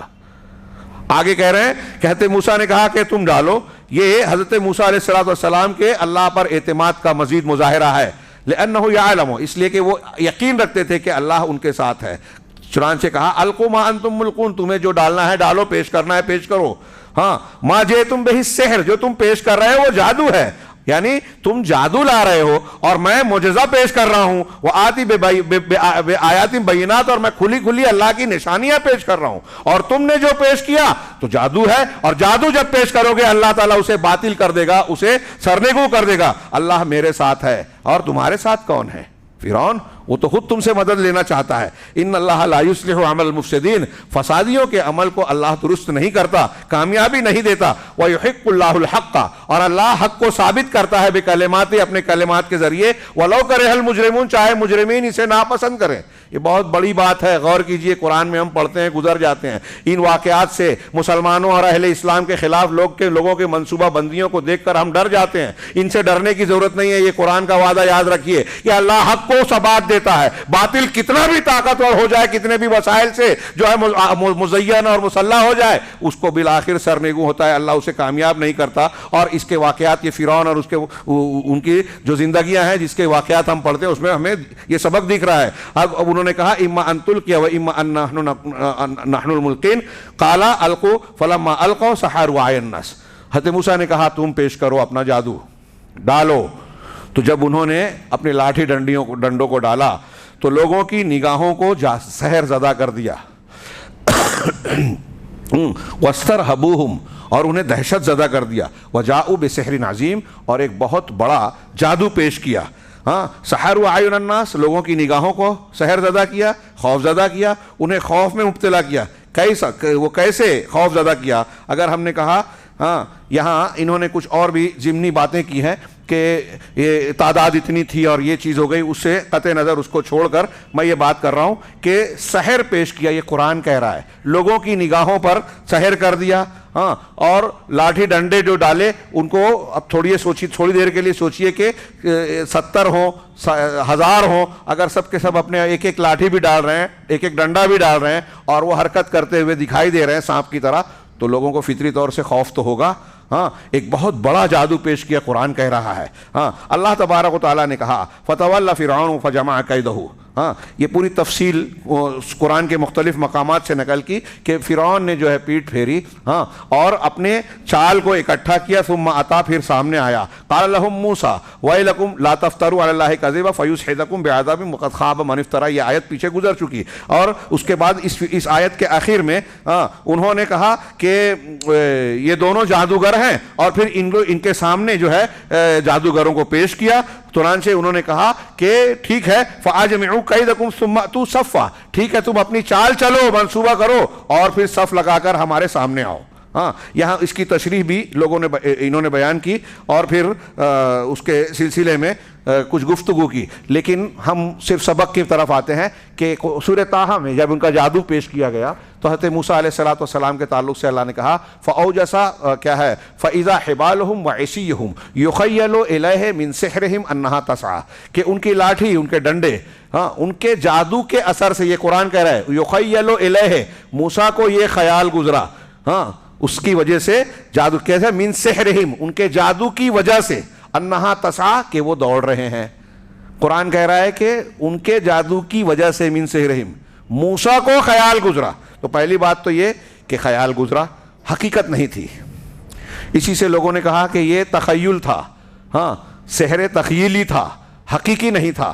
جادو سے چیزوں کی حقیقت نہیں بدلتی، ٹھیک ہے مان لیا، لیکن جادو تو ہے، یہ بوٹل ہے، یہ کچھ اور چیز نظر آنے لگے، آپ جتنے بیٹھے ہیں ہم کو اور کو اگر کوئی ایسا عمل کرتا ہے تو اسی کو علامہ ابن تیمیہ نے کہا کہ وہی جادو ہے۔ معتزلہ اور عقلانیین اس کا رد کرتے ہیں کہ جادو ہے ہی نہیں۔ تو موسیٰ علیہ السلام کے سامنے، اور یہ اتنا ہی نہیں، عوام ہی کی نہیں، لوگوں کی نگاہوں کو سحرزدہ کر دیا، تو اس میں موسیٰ علیہ السلام بھی شامل تھے، کیونکہ سورہ طٰہٰ میں اللہ تبارک و تعالیٰ نے کہا کہ فَإِذَا حِبَالُهُمْ وَعِصِيُّهُمْ، ان کی رسیاں، ان کی لاٹھیاں، یخیل الیہ، موسیٰ کو خیال گزرا، ہاں من سحرہم، ان کے جادو کی وجہ سے، انہا تسعیٰ کہ وہ دوڑ رہے ہیں۔ فَأَوْجَسَ فِي نَفْسِهِ خِیفَةً موسیٰ، یہ میں خاص پیش کرنا چاہتا ہوں کہ غور کیجئے، یہاں اللہ تعالیٰ کہہ رہا ہے کہ موسیٰ نے اپنے دل میں خوف محسوس کیا۔ یہاں کچھ بحثیں ہیں لمبی، موقع نہیں ہے، وقت زائد ہو چکا، یہاں میں صرف ایک سبق کی بات کرتا ہوں کہ غور کریں، حضرت موسیٰ کو خوف ہوا، یہ کون سا خوف تھا؟ یہ طبعی خوف تھا، اور یہ نبوت کی شان کے خلاف نہیں ہے۔ ہاں اگر کوئی اچانک یہاں آپ کے آواز کان میں کوئی چینخ دے، آپ چونک گئے، سامنے کوئی چھپکلی ہے وہ آ جائے، آپ ڈر گئے، کسی نے چیخلا دیا، یہ فطری خوف ہے۔ وہ خوف جس کو خوف سر، خوف تعظیم، خوف عبادت کہتے ہیں، یہ صرف اللہ سے جائز ہے، اور کسی نبی سے یہ ممکن نہیں ہے کہ وہ اللہ کے علاوہ یہ خوف کسی اور سے کرے گا۔ تو موسیٰ علیہ السلام ڈر گئے، مطلب جادو کا اثر ہوا۔ ہمارے ہاں کچھ لوگ یہ کہتے ہیں کہ نبی پر جادو کا اثر نہیں ہوتا، اور اس سلسلے میں جناب محمد رسول اللہ صلی اللہ علیہ وسلم کے خلاف یہودیوں کی طرف سے جو کوشش کی گئی، لبید بن عاصم وغیرہ کی طرف سے، اور آپ پر جادو کیا گیا، اس کا انکار کرتے ہیں۔ شیخ مقیم رحمہ اللہ کا اس سلسلے میں ایک بڑا شاندار کتابچہ ہے، شمس پیر زادہ کے رد میں، جو انہوں نے بخاری، مسلم اور دوسری حدیثوں کو رد کیا کہ جادو نہیں ہو سکتا۔ تو یہاں قرآن کی یہ آیت ان کی تردید کر رہی ہے کہ آپ کا یہ مسلمہ یا یہ اصول کہ نبی پر جادو کا اثر نہیں ہو سکتا غلط ہے۔ علامہ ابن تیمیہ اور سلف نے، علامہ ابن قیم وغیرہ نے تفسیر المعوذتین وغیرہ میں جو لکھا اور بیان کیا کہ نبی کریم صلی اللہ علیہ وسلم پر جادو کا ہونا، انبیاء پر ہونا، یہ اس بات کی دلیل ہے کہ وہ بشر تھے، انسانی معاملات ان پر پیش آتے تھے، یہ توحید کی دلیل ہے۔ نبی کریم صلی اللہ علیہ وسلم اور اللہ کے رسول صلی اللہ علیہ وسلم اور اللہ کے پیغمبروں کو، صحابہ کو سر میں درد اور ہوتا ہو، اگر بخار ہوتا ہو، یہ توحید کی دلیل ہے کہ اگر ان کے اندر اللہ کی خصوصیات، اختیارات ہوتے تو ان تکالیف سے دوچار نہیں ہوتے۔ اللہ ابن قیم نے کہا کہ جس طرح مادی اور جسمانی طور پر اللہ کے رسول کو احد میں جسمانی زخم آئے، گھٹنا جو ہے زخمی ہو گیا، خود جو ہے کیا چہرہ خون آلود ہو گیا، آپ کے دندان مبارک شہید ہوئے، ایسے ہی آپ پر جادو ہوا۔ جیسے یہ آپ کی نبوت کے خلاف نہیں ہے، شان نبوت کے، ویسے یہ بھی شان نبوت کے خلاف نہیں ہے، یہ توحید کی دلیل ہے۔ امین احسن اصلاحی صاحب نے لکھا اس آیت کی روشنی میں کہ حضرت موسیٰ پر جادو کا اثر ہوا، قرآن کہہ رہا ہے، وہ کہتے ہیں نبی پر نہیں ہو سکتا ورنہ کفار کی یہ ماننا پڑے گی، وہ ماننا پڑے گی، وقت نہیں ہے کہ میں اس تفصیل میں جاؤں۔ تو اللہ امین احسن اصلاحی صاحب نے کہا کہ یہ جو نبی پر حضرت موسیٰ پر جو یہ اثر ہوا تھا نا، وہ تھوڑی دیر کے لیے تھا، تھوڑی دیر کے لیے۔ تو ہمارا یہ سوال ان سے ہے کہ اگر آپ ایسا کہہ رہے ہو، ہاں ایسا کہہ رہے ہو کہ تھوڑی دیر کے لیے تھا، کتنی دیر کے لیے تھا؟ اور جتنی دیر کے لیے بھی رہا ہو، اگر وہ جو ہے جادو کا اثر آپ مان رہے ہو تو 1 منٹ، آدھا منٹ، 2 منٹ، 5 منٹ، جتنا بھی مانتے ہو، تو کتنی دیر کا جادو کا اثر مانے تو ان کی شان نبوت پر اثر نہیں پڑتا، اور کتنی دیر ہوگا تو شان نبوت پر اثر پڑے گا۔ یعنی اگر 5 منٹ جادو کا اثر ہوا یہ کہہ دیں تو مطلب کوئی بات نہیں ہے، 6 منٹ ہوا تو ان کی نبوت کا متاثر ہو جائے گی؟ کیا مطلب ہے آپ کا؟ نبوت کا اثر، جادو کا اثر ہوا، یہ شان نبوت کے خلاف نہیں ہے۔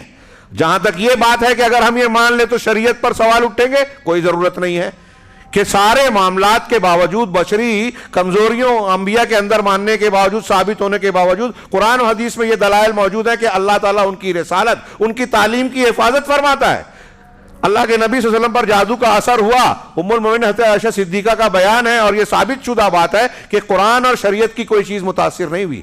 دنیاوی امور میں آپ سے کوئی معاملہ ہوتا تھا، دینی امور میں نہیں ہوتا تھا، اور اللہ تبارک و تعالیٰ نے جیسے اللہ کے رسول سے کہا سَنُقْرِئُكَ فَلَا تَنْسَى، ہاں آپ کو ہم قرآن پڑھا دیں گے تو آپ بھولیں گے نہیں۔ نسیان آپ کو ہوتا تھا، بخاری مسلم کی حدیث میں انسا کما تنسون، میں بھی ایسے ہی بھولتا ہوں جیسے تم بھولتے ہو۔ تو کیا یہ امین احسن اصلاحی یا منکرین سحر یا اللہ کے رسول کے اوپر جادو کے اثرات کو نہ ماننے والے، انکار کرنے والے یہ کہیں گے کہ جب اللہ کے رسول سے نسیان ہو سکتا ہے تو کوئی کافر یہ اعتراض کر سکتا ہے کہ قرآن کی بہت سی آیات آپ بھول گئے ہوں گے؟ اللہ نے جواب دیا کہ نہیں، آپ بھول نہیں سکتے۔ تو جیسے آپ بھولنے سے اللہ تعالیٰ نے محفوظ بنایا، ویسے جادو یا کسی بھی اثر کی بنیاد پر شریعت متاثر ہونے سے اللہ تعالیٰ نے محفوظ بنایا۔ ہاں، چنانچہ یہ جادوگر آئے، اپنے کرتب کو ڈالا۔ قرآن نے بیان کیا کہ جب انہوں نے یہ چیزیں ڈالی تو موسیٰ علیہ السلام نے ان کو، جو ان کے سامنے جو ہے اپنے معجزے کو پیش کیا۔ اللہ تبارک و تعالیٰ نے کہا کہ لا تخف، ڈرو نہیں، وَأَلْقِ عَصَاكَ، اپنی لاٹھی کو ان کے سامنے ڈال دو۔ تو اچانک وہ اژدہے کی شکل اختیار کر گیا، فَإِذَا هِيَ تَلْقَفُ مَا يَأْفِكُونَ۔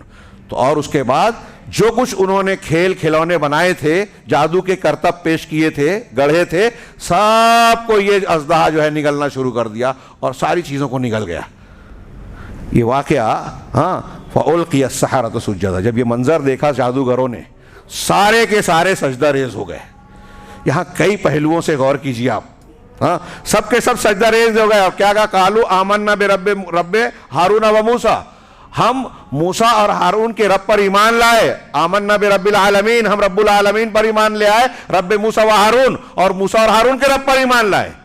یہ الگ الگ جگہوں پر قرآن نے یہ ان کا قول نقل کیا کہ لوگ یہ نہ سمجھیں کہ ہم فرعون کو رب مان رہے ہیں، بلکہ وہ رب العالمین جو موسیٰ اور ہارون کا رب ہے۔ تھوڑی دیر کے لیے یہاں سوچئے کہ جادوگر جو ہے سب کے سب سجدہ کر رہے ہیں کس کو اور ایمان لا رہے ہیں کس پر؟ گویا اس میں اشارہ ہے اس بات کی طرف، موسیٰ علیہ السلام کو بھی جب لاٹھی ڈالی طور پر پہلی مرتبہ اور اژدہا بنا تو بھاگنے لگے۔ گویا ان کو پہلے سے معلوم نہیں تھا کہ میرے ساتھ یہ ہونا ہے، علم غیب نہیں تھا، پہلے سے معجزے کا علم نہیں تھا۔ تو ایک نبی کو اور ولی کو ضروری نہیں ہے کہ یہ معلوم ہو کہ کرامت اور معجزہ پیش ہونے والا ہے۔ ہمارے یہاں بزرگان دین کے واقعات جب بیان کیے جاتے ہیں لوگوں کے سامنے، ہاں، تو ایسا لگتا ہے کہ لوگ یہ تاثر دیتے ہیں عوام کو، عام لوگوں کو، کہ انبیاء اور صالحین کے ہاتھ میں خرق عادت اور ولایت کیا ہے، کائنات کی چیزوں کو چلانے کی طاقت ہے۔ ہاں، یعنی وہ جب چاہیں جیسی چاہیں کرامت کا مظاہرہ کر سکتے ہیں، مظاہرہ کر سکتے ہیں کہ کچھ بھی ایسی چیز کریں جو انسان کے، عام انسانوں کے قابو میں، ہاتھ میں نہیں ہے۔ یہ بہت بدعقیدگی کی بات ہے۔ معجزہ کرامت ہم مانتے ہیں، لیکن اس کے دلائل ہیں، شرائط ہیں، اور اس کے تعلق سے یہ عقیدہ ہے کہ معجزہ ہو یا کرامت کسی نبی، کسی پیر ولی کی اپنی طاقت کا حصہ وہ ہرگز نہیں ہے۔ یہ اللہ کی مشیت پر منحصر ہے اور اللہ کی طاقت میں ہے۔ اللہ نہ چاہے تو کوئی پیغمبر معجزہ نہیں دکھا سکتا، اور یہ قرآن کی بہت سی دلیلوں میں موجود ہے کہ میں معجزے کا اختیار نہیں رکھتا ہے، اللہ رکھتا ہے۔ اللہ کے رسولوں نے یہ بات کہی قرآن میں متعدد مقام۔ اور یہاں بھی دیکھیے کہ ہمارے یہاں جو واقعات بیان کیے جاتے ہیں، اب وہ قبر پرست بیان کریں یا فضائل والے بیان کریں، تاثر کیا دیتے ہیں؟ بزرگان دین کے اندر یہ طاقت ہے۔ آج کی ہماری رات جو ہے اس کے بارے میں یہاں مشہور ہے، شیعوں اور بدعقیدہ غیر مسلموں کے عقیدے کے مسلمانوں کی روحیں آتی ہیں، روحیں علیین سجین سے واپس نہیں لوٹتی۔ ہاں، یہاں بھی دیکھیے کہ موسیٰ علیہ السلام کے معجزہ پیش کرنے کے بعد جادوگر موسیٰ کو سجدہ نہیں کر رہے ہیں۔ حضرت موسیٰ علیہ السلام کے بارے میں یہ نہیں کہہ رہے ہیں کہ آپ کا کیا کہنا، آپ کے ہاتھ میں تو ایسی طاقت قوت ہے۔ انہوں نے اگر حضرت موسیٰ کا کرتب اور معاملہ یہ جانا ہوتا تو کبھی ایمان نہیں لاتے، مقابلہ کرتے۔ جادوگر جادو کے ماہر تھے، وہ یہ جانتے تھے کہ جادو کیا ہوتا ہے، اور موسیٰ نے جو پیش کیا ہے اس کی لاٹھیوں نے ہماری ساری لاٹھیوں رسیوں کو نگل لیا. اس کا مطلب یہ جادو نہیں ہو سکتا, یہ اللہ کی قدرت ہے جو انسان کے بس کی بات نہیں ہے, لہٰذا سجدے میں گر پڑے. اگر موسیٰ کی طاقت مانتے تو کبھی سجدے میں نہ گرتے. بہت اہمیت کی حامل بات ہے, غور کیجئے, توحید کی دلیل ہے. اور ہمارے یہاں جو کرامات اور معجزات کو پیش کر کے اللہ کی بجائے بزرگوں کی عظمت اور ان کی عقیدت کا سکہ دلوں میں بٹھایا جاتا ہے, اس کو درست کیا جائے اس واقعے کے تناظر میں.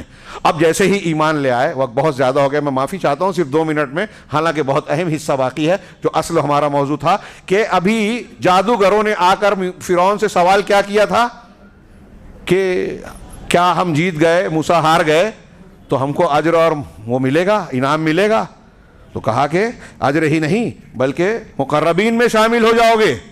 لیکن جب انہوں نے ایمان لے آئے تو فرعون کیا کہہ رہا ہے کہ آمنتم قبل ان آذن لکم, کہ میری اجازت سے پہلے تم اس پر ایمان لے آئے. ان ھذا لمکر مکرتموہ فی المدینہ, ہاں یہ چال ہے جو شہر میں تم نے رچی ہے.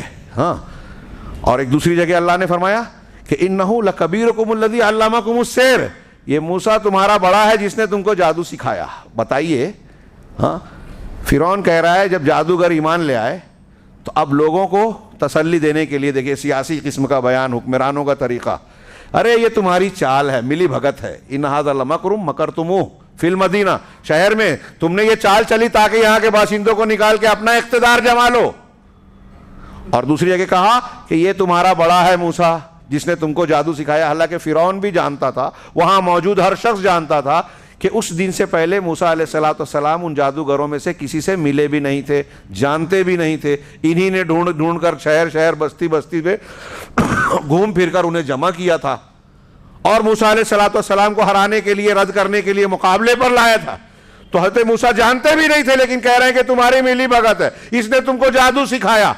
یہ کہہ کے موسیٰ علیہ السلام کے معجزے اور دعوت کے اثر کو وہ زائل کرنا چاہتا تھا. اور پھر اس کے بعد اتنے ہی پر بس نہیں کیا بلکہ ان کو دھمکی دی اور کہا کہ تم لوگ ایمان لے آؤ, لأقطعن ایدیکم وارجلکم من خلاف ولأصلبنکم فی جذوع النخل, کہ تمہارے ہاتھ اور پیر کو الٹی سمتوں سے, من خلاف کہتے ہیں اگر داہنا ہاتھ کاٹا جائے تو بایاں پیر, اور بایاں ہاتھ کاٹا جائے تو داہنا پیر, تو ہاتھ اور پیر کو الٹی سمتوں سے تمہارا کاٹ دوں گا, ہاں, اور تم کو سولی پر چڑھا دوں گا, تمہیں سولی پر چڑھا دوں گا. صرف اتنا ہی نہیں بلکہ سولی پر چڑھا دوں گا. تم نے میری اجازت سے پہلے ایمان قبول کر لیا, ایمان لے آئے تمہاری یہ سزا ہے.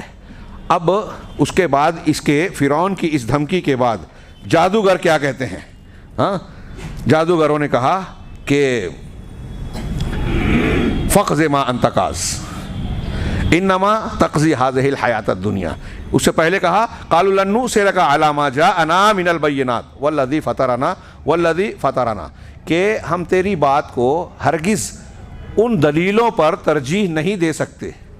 اس کا 2 معنی بیان کیا علماء نے, موقع نہیں ہے, کہ جو دلیلیں ہمارے سامنے آ چکی ہیں موسیٰ علیہ السلام کی جانب سے رب کی ربوبیت اور توحید کی, اور ہم ایمان لے آئے, ہم ان کو چھوڑ کر تیری بات کو ترجیح نہیں دے سکتے. وہ پروردگار جس نے ہم کو پیدا کیا, فقض ما انت قاض, تو تجھے جو کرنا ہے کر لے. ہمارے ہاں جیسے بولتے ہیں نا آپس کے جھگڑے میں, تجھے جو اکھاڑنا ہے اکھاڑ لے. ہاں, جادوگر یہ جواب دے رہے ہیں کس سے؟ وقت کے بادشاہ سے, فرعون سے, جس سے لوگ دہل رہے تھے. اور صبح میں جو آئے تھے تو فرعون سے یہ کہہ رہے تھے کہ اگر ہم جیت گئے, موسیٰ کو ہرا دیا, تو ہم کو کچھ اجر اور دنیا کا کچھ سامان ملے گا کہ نہیں ملے گا. ابھی دنیا چاہ رہے تھے اور حق کی دلیلیں جب آ گئی, ایمان کو قبول کر لیا, تو یہ استقامت کا مظاہرہ دیکھیے کتنا زبردست ہے کہ ایمان لانے کے بعد فرعون کے سامنے کھڑے ہو کر کہہ رہے ہیں, اس کی کھلی دھمکی کے باوجود, یہ کوئی خالی کھلی دھمکی نہیں تھی, موسیٰ علیہ السلام کو ہرانے اور مقابلے کے لیے لائے اور تم ایمان لے آئے, چھوڑوں گا نہیں, ایسا ہاتھ پیر کاٹ کے سولی پر چڑھاؤں گا کھجور کے تنوں پر. فرعون کر سکتا تھا, اس کے پاس پورا اختیار تھا, لیکن انہوں نے جب حق کو قبول کیا, حق کی بشاشت دل میں داخل ہو گئی, تو یہ دھمکی ان کے لیے اثر انداز نہیں ہوئی. آج ہمارے اور آپ کے درمیان سوچئے کہ اتنا مضبوط ایمان اور ایسی استقامت ہے کہ اگر اللہ پر رسول پر صحیح منہج کو ہم ماننے والے ہیں تو ماحول ہمارے خلاف ہو، ہمارا مذاق اڑایا جائے، اخبار اور میڈیا ہم پر الزامات عائد کرنے لگے، ٹی وی چینل پر بلا کر ہمارے دین کے تعلق سے کوئی بات اور کوئی مضحکہ کیا جائے، تو کیا ہم ٹکے رہتے ہیں، حق پر جمے رہتے ہیں جادوگروں کی طرح؟ یہ جادوگر تھے، اب اس کے بعد کیا کہہ رہے ہیں کہ تجھ کو جو کرنا ہے کر لے، ہاں انما تقضی هذه الحیات الدنیا، تو زیادہ سے زیادہ کیا کرے گا فرعون؟ اس دنیا کی زندگی کا فیصلہ کرے گا، موت دے گا اور کیا کرے گا؟ مرنا تو ویسے بھی ہے، انا آمنا بربنا، ہم تو اپنے پروردگار پر ایمان لے آئے، کیوں؟ لیغفر لنا خطایانا، اس لیے کہ وہ ہماری غلطیوں کو، خطاؤں کو معاف کر دے، وما اکرہتنا علیہ من السحر، اور جس جادو پر تو نے ہم کو مجبور کیا، فرعون موسیٰ علیہ السلام کے مقابلے پر تو نے مجبور کیا، ہم نے دل سے نہیں کیا تھا، تو نے مجبور کیا، تو یہ جو غلطی ہم نے کی ہے ہو سکتا ہے پروردگار ہم کو معاف کر دے، تو ہم تو رب سے بخشش چاہتے ہیں۔ جس انسان کے سامنے آخرت کا عذاب سامنے ہوگا تو دنیا کی یہ تکالیف اس کے سامنے ہیچ اور بے معنی ہو جاتی ہے۔ ہم دنیا کی تکلیفوں سے ڈر کے آخرت کی تکلیف کو، جہنم کو بھول جاتے ہیں، اللہ کی پکڑ کو بھول جاتے ہیں، ہم دنیا کی لذتوں کے پیچھے بھاگ کر اللہ کے انعام اور جنت کی لذتوں کو فراموش کر جاتے ہیں۔ بہت بڑی غلطی ہے، اور یہی چیز فراموش کرنا ہمارے استقامت کے پیروں کو، قدموں کو جو ہے وہ متزلزل بناتے ہیں، اور ہم ایمان پر، ایمان کے تقاضوں پر ٹکے نہیں رہتے۔ صبح میں کچھ ہے، شام میں کچھ ہے۔ اللہ کے رسول کی اس پیشین گوئی کے مطابق کہ ایک زمانہ آئے گا، قیامت کی نشانی بتائی کہ بندہ صبح مومن ہوگا، شام کو کافر، شام کو مومن ہوگا، صبح کافر ہو جائے گا، اپنے دین کو دنیا کے معمولی سامان کے بدلے میں بیچے گا، اپنے ایمان کو بیچے گا۔ بہرحال جادوگروں کی بات کو پوری کر کے ختم کریں معاملہ، خطاب کو کہا کہ جو تو نے جو ہم پر مجبور کیا، ہم تو اپنے پروردگار پر ایمان لائے تاکہ وہ ہمیں بخشے، ہاں، اور جو تو نے ہم کو جادو پر مجبور کیا اس کو بھی بخشے، واللہ خیر و ابقا، اور اللہ بہتر ہے اور پائیدار، باقی رہنے والا ہے ہمیشہ ہمیشہ۔ تو زیادہ سے زیادہ دنیا کو نقصان پہنچائے گا، ہاں۔ تو یہ دیکھیے، یہ استقامت کی بنیاد ہے کہ آدمی یہ یقین کر لے کہ آخرت کی زندگی دائمی ہے، رب العالمین کو خوش کرنا اہم ہے، لوگوں کو خوش کرنا نہ ہمارے بس میں ہے، نہ ہم کو اس کا حکم دیا گیا ہے۔ یہ امام شافعی کا قول ہے۔ اللہ کو خوش کرنا ہمارے بس میں بھی ہے اور ہم کو اس کا حکم بھی دیا گیا ہے۔ اور منافقین ہوتے ہیں وہ جو سب کو خوش کرنے کے چکر میں رہتے ہیں، جبکہ یہ مقصد کبھی حاصل ہو ہی نہیں سکتا۔ آپ سب کو خوش نہیں کر سکتے، سب کو خوش کرنے والا منافق ہو جاتا ہے۔ لہذا حق کو پہچانیے، دین کو جانیے، دین کی حقائق کو دلائل سے جانیے، اور جب یہ مل جائے تو اس پر جم جائیے۔ اب حالات، وقت اور مخالفین کچھ بھی کہیں، ہمارا دین و ایمان چھوٹنا نہیں چاہیے، یہی ہے استقامت، اس کے تقاضے پر قائم رہنا چاہیے۔ یہ جادوگروں کی زندگی، جادوگروں کا جو واقعہ قرآن نے نقل کیا کہ جادوگر کی حیثیت سے آئے تھے اور پھر ایمان لے آئے، اور فرعون کی آنکھوں میں آنکھیں ڈال کر بات کر رہے ہیں، اور دوسری جگہ پر ان کے جملوں میں ان کی تقریر کا آخری جملہ یہ بتایا کہ انہ من یأت ربہ مجرما فإن لہ جہنم، کہ جو اپنے پروردگار کے پاس مجرم بن کر آئے گا تو اس کے لیے جہنم ہے، اور جہنم ایسا ٹھکانہ ہے لا یموت فیہا ولا یحیا، نہ اس میں وہ مرے گا نہ جیے گا۔ وَمَن یأتہ مؤمنا، اور جو ایمان کی حالت میں اس کے پاس آئے گا، فقد عمل الصالحات، جس نے نیک اعمال کیے ہیں، فاولئک لهم الدرجات العلی، تو ان کے لیے بلند درجات ہوں گے۔ جنات عدن تجری من تحتها الانہار، کہ وہ ہمیشگی کے باغات ہوں گے جس کے نیچے نہریں جاری ہوں گی، خالدین فیہا، اس میں وہ ہمیشہ رہیں گے۔ وذالک جزاء من تزکا، یہ ان کا بدلہ ہے جو اپنا باطن صاف کر لے، تزکیہ کر لے ہوئے۔ یہ جادوگر تقریر کر رہے ہیں فرعون کے سامنے کہ تو دنیا کی زندگی کی بات کر رہا ہے، تو مجرم کی حیثیت سے ہم پر ظلم کر لے، ہمیں کاٹ مار ڈال، ہاں، مجرم کی حیثیت سے آئے گا تو سزا پائے گا۔ اور ہم تو یہ جان گئے کہ جو ایمان اور عمل صالح کے ساتھ جائے، ہاں، اور میں عمر کا ایک بہت بڑا حصہ تیرے پاس رہا، یہاں رہا، اور پھر مجھ سے ایک فعل بھی سرزد ہو گیا، پھر بھی اس کے باوجود تم لوگوں نے مجھے قتل نہیں کیا، چنانچہ اپنی اس نیکی کو جاری رکھ، آگے بڑھا، اور جو ہے ایمان قبول کر لے، اور بنی اسرائیل کو میرے ساتھ بھیج دے۔ ہاں، وَهَذَا مِصْدَاقُ قَوْلِ اللَّهِ تَبَارَكَ وَتَعَالَى، یہ اللہ تعالیٰ کے اس قول کے مطابق فَقُولَا لَهُ قَوْلًا لَيِّنًا، کہ تم فرعون کے پاس جاؤ اور اس سے نرم بات کرو، لعلہ یتذکر او یخشی، ہو سکتا ہے کہ وہ نصیحت حاصل کرے یا ڈرے۔ اس سے اہل علم نے آداب دعوت میں یہ بات بہت نمایاں طور سے بیان کی ہے کہ جب اللہ تعالیٰ موسیٰ اور ہارون علیہ السلام کو حکم دے رہا ہے کہ فرعون جیسے سرکش کو جا کے نرمی سے بات کریں، تو پھر آج کا کوئی داعی موسیٰ علیہ السلام کے مقام کے آس پاس نہیں پہنچ سکتا، اور کوئی بڑے سے بڑا سرکش فرعون جیسا نہیں ہو سکتا، تو ہم کیوں سختیاں برتیں؟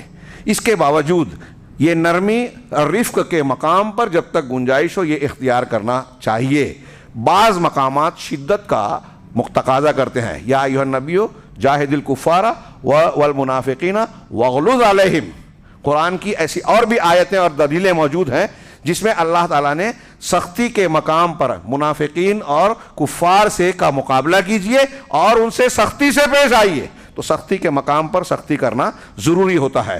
تو فرعون، موسیٰ علیہ السلام نے فرعون سے کہا کہ انی رسول من رب العالمین، میں رب العالمین کا بھیجا ہوا فرستادہ ہوں، پیغمبر اور نمائندہ ہوں۔ حقیق علی اللہ اقول علی اللہ الا الحق، مجھ پر یہ واجب ہے، 2-3 ترجمہ کیا لیکن راجح والا ترجمہ میں کر رہا ہوں، مجھ پر یہ واجب ہے کہ میں اللہ پر حق کے ساتھ کوئی بات نہ کروں۔ قد جئتکم ببینہ من ربکم، میں تمہارے سامنے اپنے پروردگار کی جانب سے ایک کھلی دلیل لے کر آیا ہوں۔ فارسل معی بنی اسرائیل، لہٰذا آپ بنی اسرائیل کو میرے ساتھ بھیج دیجئے۔ ہاں، فرعون نے ان کی اس دعوت کے بعد کہا کہ قال ان کنت جئت بآیۃ فأت بها ان کنت من الصادقین، یہ غالباً سورہ اعراف کی آیتیں ہیں کہ اگر تم کوئی نشانی، کوئی دلیل، کوئی معجزہ لے کر آئے ہو، آیا کا لفظ ہے، آپ یہ جانتے ہوں گے، بچے طلبہ دھیان رکھیں کہ ہمارے یہاں جس کو معجزہ کہتے ہیں نا، ایسی خرق عادت چیز جس کو چیلنج کے طور پر انبیاء کرام کے ہاتھ پر پیش کیا جاتا ہے اور اس کے لانے سے دنیا کے لوگ بے بس اور بے بس ہوتے ہیں، ان کی قدرت سے باہر چیز ہوتی ہے، اس کو عرف میں ہم معجزہ کہتے ہیں۔ پیغمبر کے ہاتھ پہ معجزہ، پیغمبر کے علاوہ کرامت، اور پیغمبر کے معجزات کو بھی کرامت کہا جاتا ہے، لیکن یہ اصطلاح بعد کی ہے۔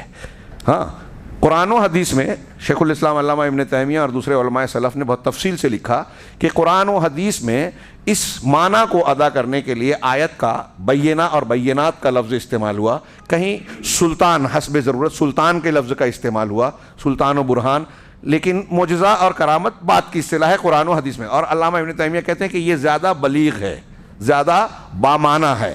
تو کہا اگر آپ کوئی آیت، کوئی نشانی، کوئی معجزہ لائے ہیں تو فاتی بہا ان کنت من الصادقین، تو ٹھیک ہے پیش کرو اگر آپ سچے ہیں، سچوں میں سے ہیں۔ فرعون کہہ رہا ہے تو موسیٰ علیہ السلام نے فرعون کے اس مطالبے پر اپنے عصا کو سامنے ڈال دیا، فَإِذَا هِيَ ثُعْبَانٌ مُّبِينٌ وَنَزَعَ يَدَهُ فَإِذَا هِيَ بَيْضَاءُ لِلنَّاظِرِينَ، عصا ڈالا، اژدہے کی شکل ہو گئی، ہاتھ نکال کر دامن سے نکال کر بتایا تو وہ دیکھنے والوں کے لیے چمکنے لگا۔ ہاں، اب فرعون کے جو حاشیہ بردار تھے، یہاں انہوں نے لکھا بیطانۃ السوء، برے جو ان کے رازدار ہوتے ہیں، مشیر ہوتے ہیں۔ ہاں، ہمارے یہاں کہتے ہیں نا لوگ، اور بڑوں کو بچانے کے لیے ایک آج کل حربہ بن گیا ہے کہ ارد گرد کے لوگ صحیح نہیں ہیں۔ ہاں، ظالم سے ظالم لوگوں کے بارے میں کہہ دیا جاتا ہے ارد گرد کے لوگ صحیح نہیں ہیں۔ بعض شیاطین کے بارے میں بھی کچھ لوگ جب صفائی کرنا چاہتے ہیں تو کہتے ہیں کہ اس شیطان کو کسی نے بہکا دیا۔ خیر، تو یہاں بھی جو حاشیہ بردار تھے، موڈ مزاج دیکھ کے چاپلوسی کرنا مزاج ہوتا ہے ان کا، بڑے چالاک ہوتے ہیں اس معاملے میں، تو انہوں نے کہا فرعون کو ارے ان ھذا لساحر علیم۔ فرعون پہلے کہہ چکا تھا، اب یہ کہہ رہے ہیں کہ یہ تو بڑا جانکار، ہاں، جادوگر ہے اور ہمیں زمین سے نکالنا چاہتا ہے، اقتدار پر قبضہ کرنا چاہتا ہے۔ تو اب بتائیے، آپ ہی بتائیے کیا کرنا چاہیے؟ تو ایک حاشیے نے کہا، حاشیہ بردار نے، درباری نے، ارجہ و اخاہ وبعث فی المدائن حاشرین، کہ ان کو اور ان کے بھائی کو تھوڑی سی مہلت دیجئے، تھوڑا روک لیجئے اور شہروں میں ہرکاروں کو بھیجئے۔ یاتوک بکل سحار علیم، وہ ڈھونڈ ڈھونڈ کر بڑے ماہر جادوگروں کو لے کر آئیں گے۔ یہاں کچھ دروس، وقت کم ہے، ہم آگے بڑھتے ہیں لیکن بڑے غور سے سنیے، میں اختصار کے ساتھ کچھ باتیں پیش کروں گا جو ہمارے عقیدے سے متعلق ہیں۔ یہ شخص جو کہہ رہا ہے فرعون سے کہ هذه الحاشیہ بدل ان تقول فرعون، یعنی فرعون سے یہ کہنے کے باوجود کہ شاید یہ سچا ہے، موسیٰ علیہ السلام جو بات پیش کر رہے ہیں، ہو سکتا ہے ان کی بات سچ ہو سکتا ہے سچے رسول ہوں یا سچے رسول دکھائی دے رہے ہیں، اس کے بجائے کہتا ہے کہ ان کو اور ان کے بھائی کو مہلت دو، ہاں، اور شہر میں بھیجو کہ وہ ڈھونڈ ڈھونڈ کر جادوگروں کو لے کے آئیں۔ چنانچہ فالتفت الیہ موسیٰ، موسیٰ ان کی طرف متوجہ ہوا، اتقولون للحق لما جاءکم اسحر ھذا، کہ یہ حق جب تمہارے پاس آیا تو اس حق کے بارے میں تم یہ کہہ رہے ہو، یہ جادو سے تعبیر کر رہے ہو، پیش کرنے والے پیغمبر کو جادوگر کہہ رہے ہو، اسحر ھذا، کیا یہ جادو ہے؟ ولا یفلح الساحرون، جادوگر کامیاب نہیں ہو سکتے، یہ ایک کامن بات ہے۔ اب یہاں ضمناً ایک بات یہ ہو گئی، جو لوگ کہتے ہیں کہ جادو کی کوئی حقیقت ہے ہی نہیں، وہ رد ہوا۔ اگر جادو ہوتا ہی نہیں تو اللہ تعالیٰ اس کا ذکر نہیں کرتا۔ یہ الگ بات ہے کہ بہت سے لوگ بہت سی چیزوں کو جادو کہتے ہیں، جادو ہوتا نہیں ہے، وہ کچھ اور ہوتا ہے، کرتب بازی، سائنٹیفک چیزیں استعمال کرنا وغیرہ وغیرہ، لیکن جادو ہے۔ اگر جادو نہیں ہوتا تو یہ اس واقعے میں، ہاروت ماروت کے واقعے میں، وما يعلمان من احد حتى يقول انما نحن فتنة، کیا ہے، واتبعوا ما تتلو الشياطين على ملك سليمان، ہاں، وما كفر سليمان ولكن الشياطين كفروا يعلمون الناس السحر، لوگوں کو جادو سکھاتے تھے، اس کو کفر، جب تھا ہی نہیں تو سکھاتے کیا تھے؟ ہم کو اور آپ کو اللہ نے دعا سکھائی، من شر النفاثات فی العقد، کہ گرہ میں، گانٹھ میں، ہاں، پھونک مارنے والیوں کے شر سے پروردگار ہم کو بچا، تو مطلب اس کا اثر ہے۔ ایک بات آگے کہہ رہے ہیں کہ جادوگر جادو کرے گا لیکن فلاح نہیں پائے گا، اپنے مقاصد میں بھی کامیاب وہ نہیں ہوگا اور آخرت میں بھی کامیاب نہیں ہوگا۔ جادو کا سیکھنا بھی کفر ہے، سکھانا بھی کفر ہے، کرنا اور کروانا بھی کفر کا عمل ہے۔ ہاں، وہ ہونا یہاں فرعون اپنے بات کرتا ہے اور اس کے حاشیہ بردار بھی جو کہتے ہیں، قالوا اجئتنا لتلفتنا، ہاں، لتلفتنا عما وجدنا علیہ آباءنا، یہ مشرکین کی سب سے بڑی دلیل، اور آج کل بہت سارے، ہاں، مسلمانوں کی بھی دلیل ہو گئی ہے بدعت و کفریات کے اختیار کرنے میں۔ کہا کہ کیا تم اس لیے آئے ہو کہ ہمیں ان چیزوں سے ہٹا دو، پھیر دو جس پر ہم نے باپ دادا کو پایا، ہماری پرمپراؤں سے، روایتوں سے، باپ دادا کے طریقے سے پھیر دو؟ میرے ابا غلط تھے کیا جو اس مسلک پر چلے آ رہے ہیں؟ ہمارے والدین اور بڑوں کو سمجھا نہیں کیا کہ یہ چلے کر 15 شعبان کو مناتے آ رہے ہیں؟ ہاں، یہ غلط ہے کیا؟ تو اب باپ دادا آج کل دلیل ہو گئے، پہلے نہیں تھے۔ اگر آپ باپ دادا کا حوالہ دے کے اس کو دین ثابت کرنا چاہتے ہو تو انبیاء کے مخاطبین کی بات بھی صحیح ہونی چاہیے، اور اگر ان کی غلط تھی تو آپ کی کہاں سے صحیح ہو گئی؟ یہ دلیل نہیں ہے باپ دادا کا طریقہ۔ موسیٰ سے یہ بھی کہا کہ کیا اس لیے آئے ہو کہ باپ دادا کے طریقے سے پھیر دو ہمیں، وَتَكُونَ لَكُمُ الْكِبْرِيَاءُ فِي الْأَرْضِ، اور زمین میں تم کو بڑائی مل جائے، تم کو اقتدار مل جائے، وَمَا نَحْنُ لَكُمَا بِمُؤْمِنِينَ، ہم تو تمہاری بات ماننے والے ہرگز نہیں ہیں، ایمان لانے والے تمہاری بات کو نہیں ہے۔ ساری باتیں دیکھ رہے ہیں، سرکشی دیکھیے، شرارت دیکھیے، معجزہ دیکھ رہے ہیں، مطلب یہ اشارہ ہے کہ اگرچہ تم سچے ہو، ہم نہیں ماننے والے، ہمارا اقتدار، باپ دادا کا طریقہ یہ زیادہ محبوب ہے۔ آج بھی انبیاء، نبی کی بات اور حدیثوں کے مقابلے میں اگر کوئی باپ دادا کی بات مانتا ہے تو چاہے نتیجے کے طور پر وہ کیا اختیار کر رہا ہے، کون سی گمراہی، یہ الگ بات ہے، لیکن طریقہ وہی ہے جو ان کفار و مشرکین کا تھا، جو انبیاء کے مقابلے میں اپنے باپ دادا کے طریقے کو پیش کرتے تھے۔ کہہ رہے ہیں کہ بعد اس کے کہ فرعون اور آل فرعون پر حجت قائم ہو چکی اور یہ ظاہر ہو گیا کہ موسیٰ علیہ السلام جادوگر نہیں ہیں، تو اس کے بعد بھی اس نے کیا کہا، لئن اتخذت الہا غیری لاجعلنک من المسجونین، فرعون یہ جرأت و جسارت کر رہا ہے کہ اگر کسی اور کو معبود بنایا میرے علاوہ تو میں قید میں ڈال دوں گا۔ اور فرعون نے پھر اس کے بعد حکم دیا کہ ڈھونڈ کے ماہر جادوگروں کو لایا جائے۔ ہاں، ووعد موسیٰ، اور موسیٰ سے یہ عہد کیا کہ اس سے کہا فاجعل بیننا وبینک موعدا لا نخلفہ، اپنے اور آپ کے اور میرے درمیان ایک مدت اور وقت متعین کر دیجئے جس کی ہم مخالفت نہیں کریں گے، طے شدہ وقت، مقابلے کا دن۔ یہی اصل واقعہ جو ہم پیش کرنا چاہ رہے ہیں۔ یہ پورے پس منظر میں دیکھیے، حضرت موسیٰ علیہ السلام دعوت دے رہے ہیں، اس دعوت کے جواب میں اس کو رد کرنے کے لیے جادوگروں کو بلایا جا رہا ہے۔ اس وقت جادو کا بہت زور تھا، اسی اعتبار سے اللہ تبارک و تعالیٰ نے معجزہ دیا۔ ہمیں ایک سبق یہ ملا کہ دعات کو، مبلغین کو، علماء کو اپنے دور کے جادوگروں کے جادو کو توڑنے کا فن سیکھنا چاہیے۔ قرآن اللہ تعالیٰ نے قیامت تک کے لیے معجزہ دیا۔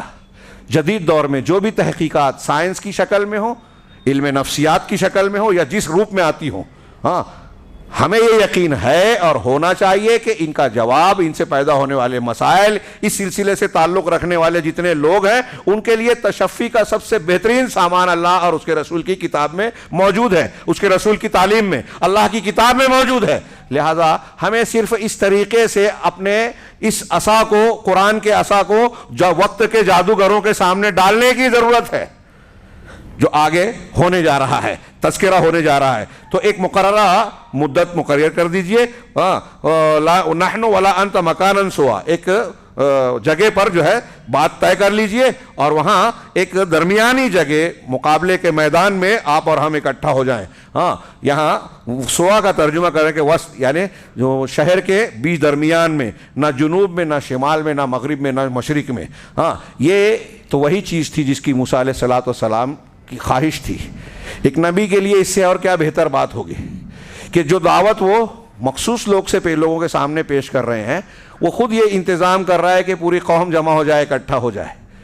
یہاں ہمارے اور آپ کے لیے یہ درس ہے کہ مقابلہ آرائی اور اس طرح کی چیزیں ہمارے لیے مسئلہ نہیں ہیں، بلکہ ان چیزوں کو ہمیں اپنی دعوت و تبلیغ اور دین کو پہنچانے کے لیے بہترین موقع سمجھنا چاہیے کہ مخالفین اگر ہمارا سامنا کر رہے ہیں، حق کو چیلنج کر رہے ہیں، تو گویا یہ موقع دے رہے ہیں کہ آپ ان کے سامنے حق کی حقانیت کو پیش کر سکیں۔ اللہ تعالیٰ ہمیں اس کی توفیق دے۔ چنانچہ وہ کہتے ہیں کہ موسیٰ علیہ السلام فرعون سے یہی چاہتے تھے تاکہ لوگوں کو دعوت دینے کا موقع ہاتھ آ جائے۔ چنانچہ فوقع فرعون فی ذالک، چنانچہ خود فرعون اپنے اس موسیٰ کو ہرانے اور ان کی دعوت کو رد کرنے کے چکر میں وہ چیز کر بیٹھا جو حضرت موسیٰ علیہ السلام چاہتے تھے۔ چنانچہ لوگوں کو اکٹھا کرنے کا بھی حکم دیا، جادوگر بھی لائے جائیں، لوگ بھی آئیں، اس لیے کہ اس کا یہ گمان تھا کہ اگر موسیٰ علیہ السلام نے جادو پیش کیا ہے اور اگر ان کے جادو سے اس کے درباری اور ساتھی اور حاشیہ بردار جو لوگ ہیں وہ متاثر ہو گئے تو میرا اقتدار خطرے میں پڑ جائے گا اور مسائل پیدا ہوں گے، اور وہ کہیں گے کہ ناتی کا کیا ہے پھر مزید، لہٰذا ان کو یہ حکم دیا۔ اب وہ کہتے ہیں کہ ہم ٹھیک ہے جادوگروں کو لاتے ہیں۔ فرعون نے ایک موقع پایا، حتیٰ کہ فَفِرْعَوْنُ وَجَدَهَا فُرْصَةً، تو فرعون نے ایک موقع پایا جس سے ان کا مقصد تھا کہ موسیٰ علیہ السلام کی دعوت کو روک دے، دبا دے۔ چنانچہ اس نے کہا کہ اپنے اور ہمارے درمیان ایک مقررہ وقت مقرر کرو اور جگہ طے کرو، اور ایک بیچ کی جگہ میں شہر کے وسط میں میدان میں ہم اکٹھا ہوں گے۔ موسیٰ علیہ السلام نے جواباً کہا موعدکم یوم الزینہ، کہ یوم الزینہ یہ ان کا کوئی جشن کا یا تہوار کا دن تھا۔ اہل علم نے کہا کہ کوئی نوروز کا دن رہا ہوگا۔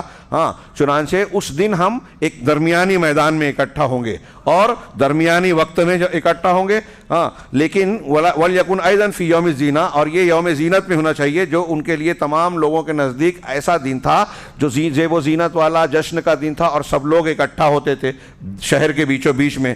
چنانچہ سب لوگ فارغ اور فرصت سے ہوتے ہیں، بات کو سننے کے موڈ میں ہوتے ہیں۔ چنانچہ جواب دیا گیا موعدکم یوم الزینہ وان یحشر الناس ضحیٰ، کہ تمہارا طے شدہ وقت جو ہے زینت والا دن ہے، ان کا عید کا دن، تہوار کا دن، جشن کا دن، اور اس دن چاشت کے وقت دن چڑھے لوگوں کو اکٹھا کیا جائے۔ سورہ طٰہٰ کی آیت ہے، اور کہا یعنی اس دن جبکہ بھرپور روشنی ہو تمام لوگ اکٹھا ہوں۔ فرعون نے کہا ٹھیک ہے۔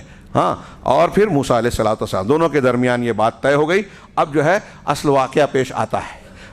کہا فرعون، جادوگروں کو فرعون کے پاس لایا جاتا ہے، سارے جادوگر پہنچتے ہیں اور ان کے تعداد کے سلسلے میں بہت سی باتیں کہی گئی۔ شیخ نے کہا کہ جو سب سے کم تعداد بتائی گئی کہ ان کی تعداد 70 تھی، اور زیادہ سے زیادہ جو تعداد بتائی گئی یہ بتایا گیا کہ وہ 80,000 تھے۔ 70 یا 80,000 اور الگ الگ تعداد۔ کوئی بھی اس مسئلے میں قطعی دلیل نہیں ملتی جس سے ہم یہ طے کریں کہ ان کی اصلی تعداد کیا تھی۔ حاصل یہ ہے اور اہم بات یہ ہے کہ جو جادوگر ماہر قسم کے ملے ان سب کو اکٹھا کر کے لایا گیا، جو بھی جانکار تھے۔ لیکن یہاں جو ہے جادوگروں کی تعداد پیش نہیں کی گئی۔ قرآن کے واقعات میں ہم کو یہ پہلو بھی بہت اہم ملتا ہے جو ہمارے ہاں لوگ اکثر نظر انداز کر دیتے ہیں، کہ ہم جب عبرت و نصیحت اور درس و عبرت کے لیے عقیدے اور ایمان کی باتوں کے لیے کوئی بات کرتے ہیں، پیش کرتے ہیں، بیان کرتے ہیں، تو ان پہلوؤں کو پیش کرنا چاہیے جن کی ضرورت ہے، جس سے ہمارے اخلاق، ایمان، عبادات، عقائد، منہج سے متعلق فائدے کی امید ہے۔ ایسے امور جن کی کوئی ضرورت نہیں ہے، جن کا ان چیزوں کی اصلاح سے کوئی تعلق نہیں ہے، ان کو بیان کرنے میں وقت نہیں گزارنا چاہیے۔ اور آج کل ہم دیکھتے ہیں کہ وعظ، نصیحت، سوشل میڈیا پر لوگ اپنے اوقات کو ایسی بہت ساری چیزوں میں لگا دیتے ہیں جو غیر ضروری ہوتی ہے۔ کہہ رہے ہیں کہ بنی اسرائیل کی روایتیں مختلف ہیں، یہاں انہوں نے تعداد سے متعلق جو ہے بہت سارے روایات اور باتوں کو نقل کیا، ان کو چھوڑ کر آخری میں جو شیخ نے کہا کہ قطعی بات یہ ہے کہ جادوگروں کا ایک مجموعہ تھا، اور اہم بات یہ ہے کہ انہم احسن السحرۃ عندہم، کہ فرعونیوں کے نزدیک اور ان کے کارندوں کے نزدیک یہ جتنے جادوگروں کو اکٹھا کیا گیا تھا، وہ سب کے سب بہت بہترین ماہر جادوگر تھے، ان کے نزدیک چنندہ لوگ تھے، اور ان کے یہاں بڑی اچھائی پائی جاتی تھی۔ چنانچہ سب سے پہلے ما جاء السحرہ، جب جادوگر آئے تو موسیٰ علیہ السلام ان کی طرف متوجہ ہوئے اور ان سے کہا وَيْلَكُمْ لَا تَفْتَرُوا عَلَى اللَّهِ كَذِبًا، تمہاری شامت، تمہارے برائی ہو، ویل ہو، تباہی ہو، اللہ پر جھوٹ نہ گڑھو۔ اللہ کے دین، اس کے سچے پیغمبر کے سامنے تم جادو پیش کر کے اسے شکست دینا چاہتے ہو؟ یہ افترا پردازی، حق کو دبانے کی یہ کوشش، اس میں حصہ نہ لو۔ انتم تعلمون ان ھذا سحر، تم جانتے ہو کہ یہ جادو ہے جو تم پیش کر رہے ہو، اور تم یہ بھی جانتے ہو کہ یہ جادوگر کا جادو کا علم کیسا ہے، خود گمراہی میں کے شکار ہو اور دوسروں کو بھی گمراہ کرتے ہو۔ وَإِلَّكُمْ لَا تَفْتَرُوا عَلَى اللَّهِ كَذِبًا فَإِنْ فَعَلْتُمْ، تمہاری تباہی ہو، اللہ پر جھوٹ نہ باندھو اگر تم نے ایسا کیا۔ فَيُسْحِتَكُمْ بِعَذَابٍ، یہ قرآن کا فرمان ہے، اللہ تمہیں عذاب کے ساتھ کے ذریعے ملیا میٹ کر دے گا، تمہارا نام و نشان مٹا دے گا۔ کسی سحت الشیء، کسی چیز کو جڑ سے اکھاڑنے کو کہتے ہیں، تو ملیا میٹ کر دینا، ختم کر دینا۔ وَقَدْ خَابَ مَنِ افْتَرَى فَتَنَازَعُوا أَمْرَهُمْ بَيْنَهُمْ، چنانچہ جو افطرا کرتا ہے وہ ناکامیاب ہوتا ہے، وہ بدقسمتی کا شکار ہوتا ہے، چنانچہ وہ آپس میں اختلاف کر بیٹھے۔ موسیٰ علیہ السلام نے جادوگروں کو بھی مخاطب کر کے ان کو بھی نصیحت کی، واعظ کیا، بتایا کہ میں پیغمبر ہوں، میں جو کچھ پیش کر رہا ہوں وہ اللہ کی طرف سے ہے، اپنی طرف سے نہیں ہے، اور تم اللہ کے مقابلے میں کھڑے ہو رہے ہو۔ تو ان کے اندر اختلاف ہوا، جادوگروں نے آپس میں آگے کہا کہ نزاع پیدا ہوا کہ کیا یہ جادوگر ہے یا ساحر ہے، باتوں سے تو نہیں لگ رہا ہے کہ یہ جادوگر ہے۔ چنانچہ وہ اثر النجوہ، آپس میں سرگوشی کی کہ یہ نجوہ کیا ہے، یہ اللہ بہتر جانتا ہے، شیخ نے کہا۔ لیکن اہل علم کہتے ہیں کہ انہوں نے آپس میں یہ گفتگو کی، اور کچھ لوگ کہنے لگے کہ یہ تو ہماری طرح یا جادوگروں کی طرح بات نہیں کر رہے ہیں، یہ سچے پیغمبر ہو سکتے ہیں، اور ان کی باتوں میں، ان کے انداز میں، ان کے دلیلوں میں بہت مضبوطی ہے، اور اگر یہ نبی ہے تو ہم کو ان کی بات ماننی چاہیے۔ کچھ لوگوں نے یہ کہا، بعض لوگوں نے اس کی مخالفت کی۔ بعض لوگوں کو تردد ہوا کہ حل یلقون او لا یلقون، اپنا جادو اور کرتب پیش کریں یا نہ کریں ورنہ ہماری رسوائی ہوگی۔ اور یہ کہا گیا فوقیل ان کان ھذا نبیا فان اللہ سیظہر، پھر وہ آپس میں یہ کہنے لگے کہ اگر یہ نبی ہے تو اللہ تعالیٰ ان کو غالب کر دے گا، اور اگر ہم اس پر غالب آ گئے تو واللہ اعلم ماذا اسروا، یہ گویا یہ ان کی سرگوشیوں سے متعلق علماء کی باتیں ہیں اور امکانات ہیں، لیکن کہہ رہے ہیں کہ اللہ تعالیٰ زیادہ جانتا ہے کہ ان کی آپس کی بات، سرگوشیاں کیا تھی جادوگروں کی، لیکن یہ طے ہے کہ ان کا آپس میں تنازع ہوا، اختلاف ہوا، جو قرآن نے کہا فَتَنَازَعُوا أَمْرَهُمْ بَيْنَهُمْ وَأَسَرُّوا النَّجْوَىٰ۔ آگے اللہ تعالیٰ نے کہا کہ ارشاد کے مطابق پھر وہ موسیٰ کی طرف متوجہ ہوئے اور کہا اما ان تلقی و اما ان نکون اول من القی۔ ختم کر دیں، 2-5 منٹ لیں۔ انہوں نے آگے کا تذکرہ کیا، اس سے